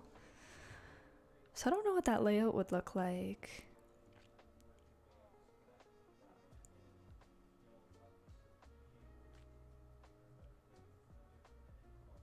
And then what we could do,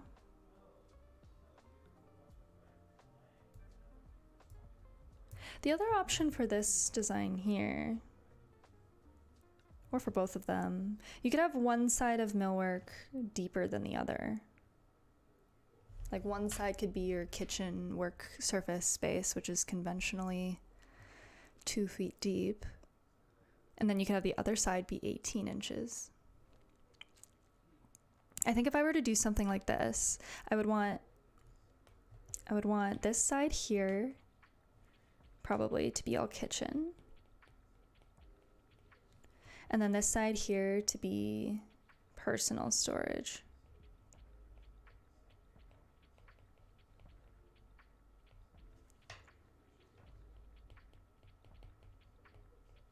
And this would have to honestly basically be the same.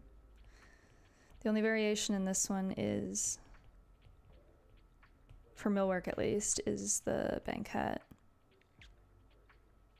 The other option too is you could utilize this space here.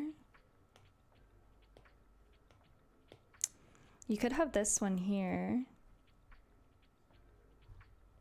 be a hidden toilet or shower.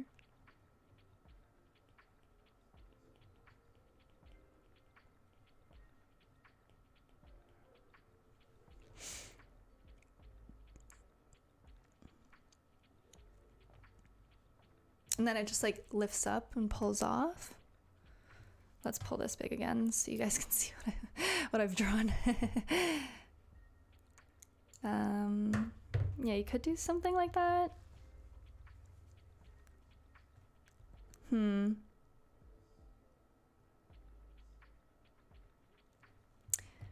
If we did this sofa bed style, then I think I would almost want that floating ottoman like I talked about though,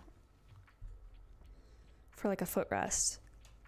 I personally don't really like sitting at sofas without a footrest.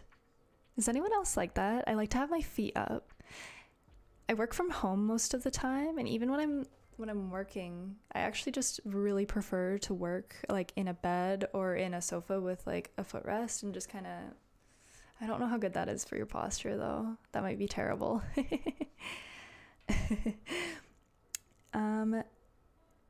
Okay, let's go to our list of values and needs, because we can kind of review here. So we have a bed, it's fixture conversion. We have an indoor kitchen. I'm not going to note where the fridge or the sink or the stove goes yet, because I just want to make sure that the bed placement feels nice first. And then we can get into more of those specifics. But an indoor toilet is number 3, so I do still want to kind of take into account where that might get stored. But see here, this is where I get a little bit nervous. Storage for closed toiletries, linens, towels, and like snow gear and stuff.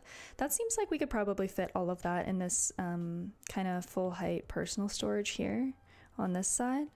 And then there is also the storage that goes above the passenger and driver's seat here in the cab. So it should be okay on that front. But when it gets into snow gear,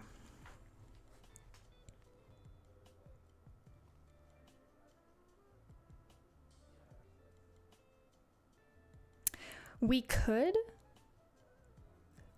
if we're gonna do, okay, what I think we'd have to do if we do it this way, and we can mark this up in Revit and see how it goes, but I think that these personal storage, these guys, they should be full height, right to the ceiling. And then what we can do if we do that is we could have, here I'll do the uppers across the back again. The uppers might have to come out a little bit to make this work. But here at the back, here at this point, we could have vertical ski and snowboard storage. I'll show you what I mean. Hold on. I'll close this for a sec.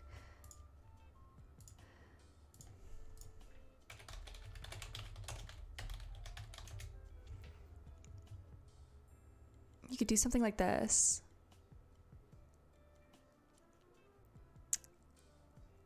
Where they, I guess specifically more like this with snowboards, where they mount vertically. And then they don't take as much space. You could maybe make it a little bit smaller. The only problem is that we'd need to account for 2 snowboards and 2 sets of skis. But this could work. We could maybe make it work.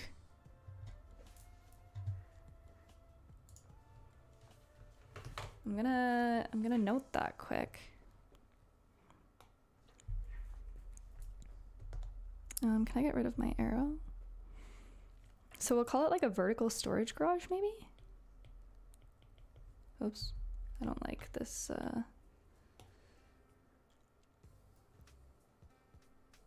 Oh, it's very thick. Vertical garage?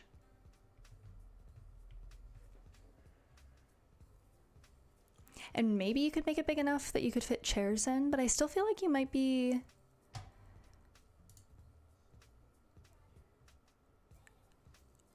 Oh no! Okay.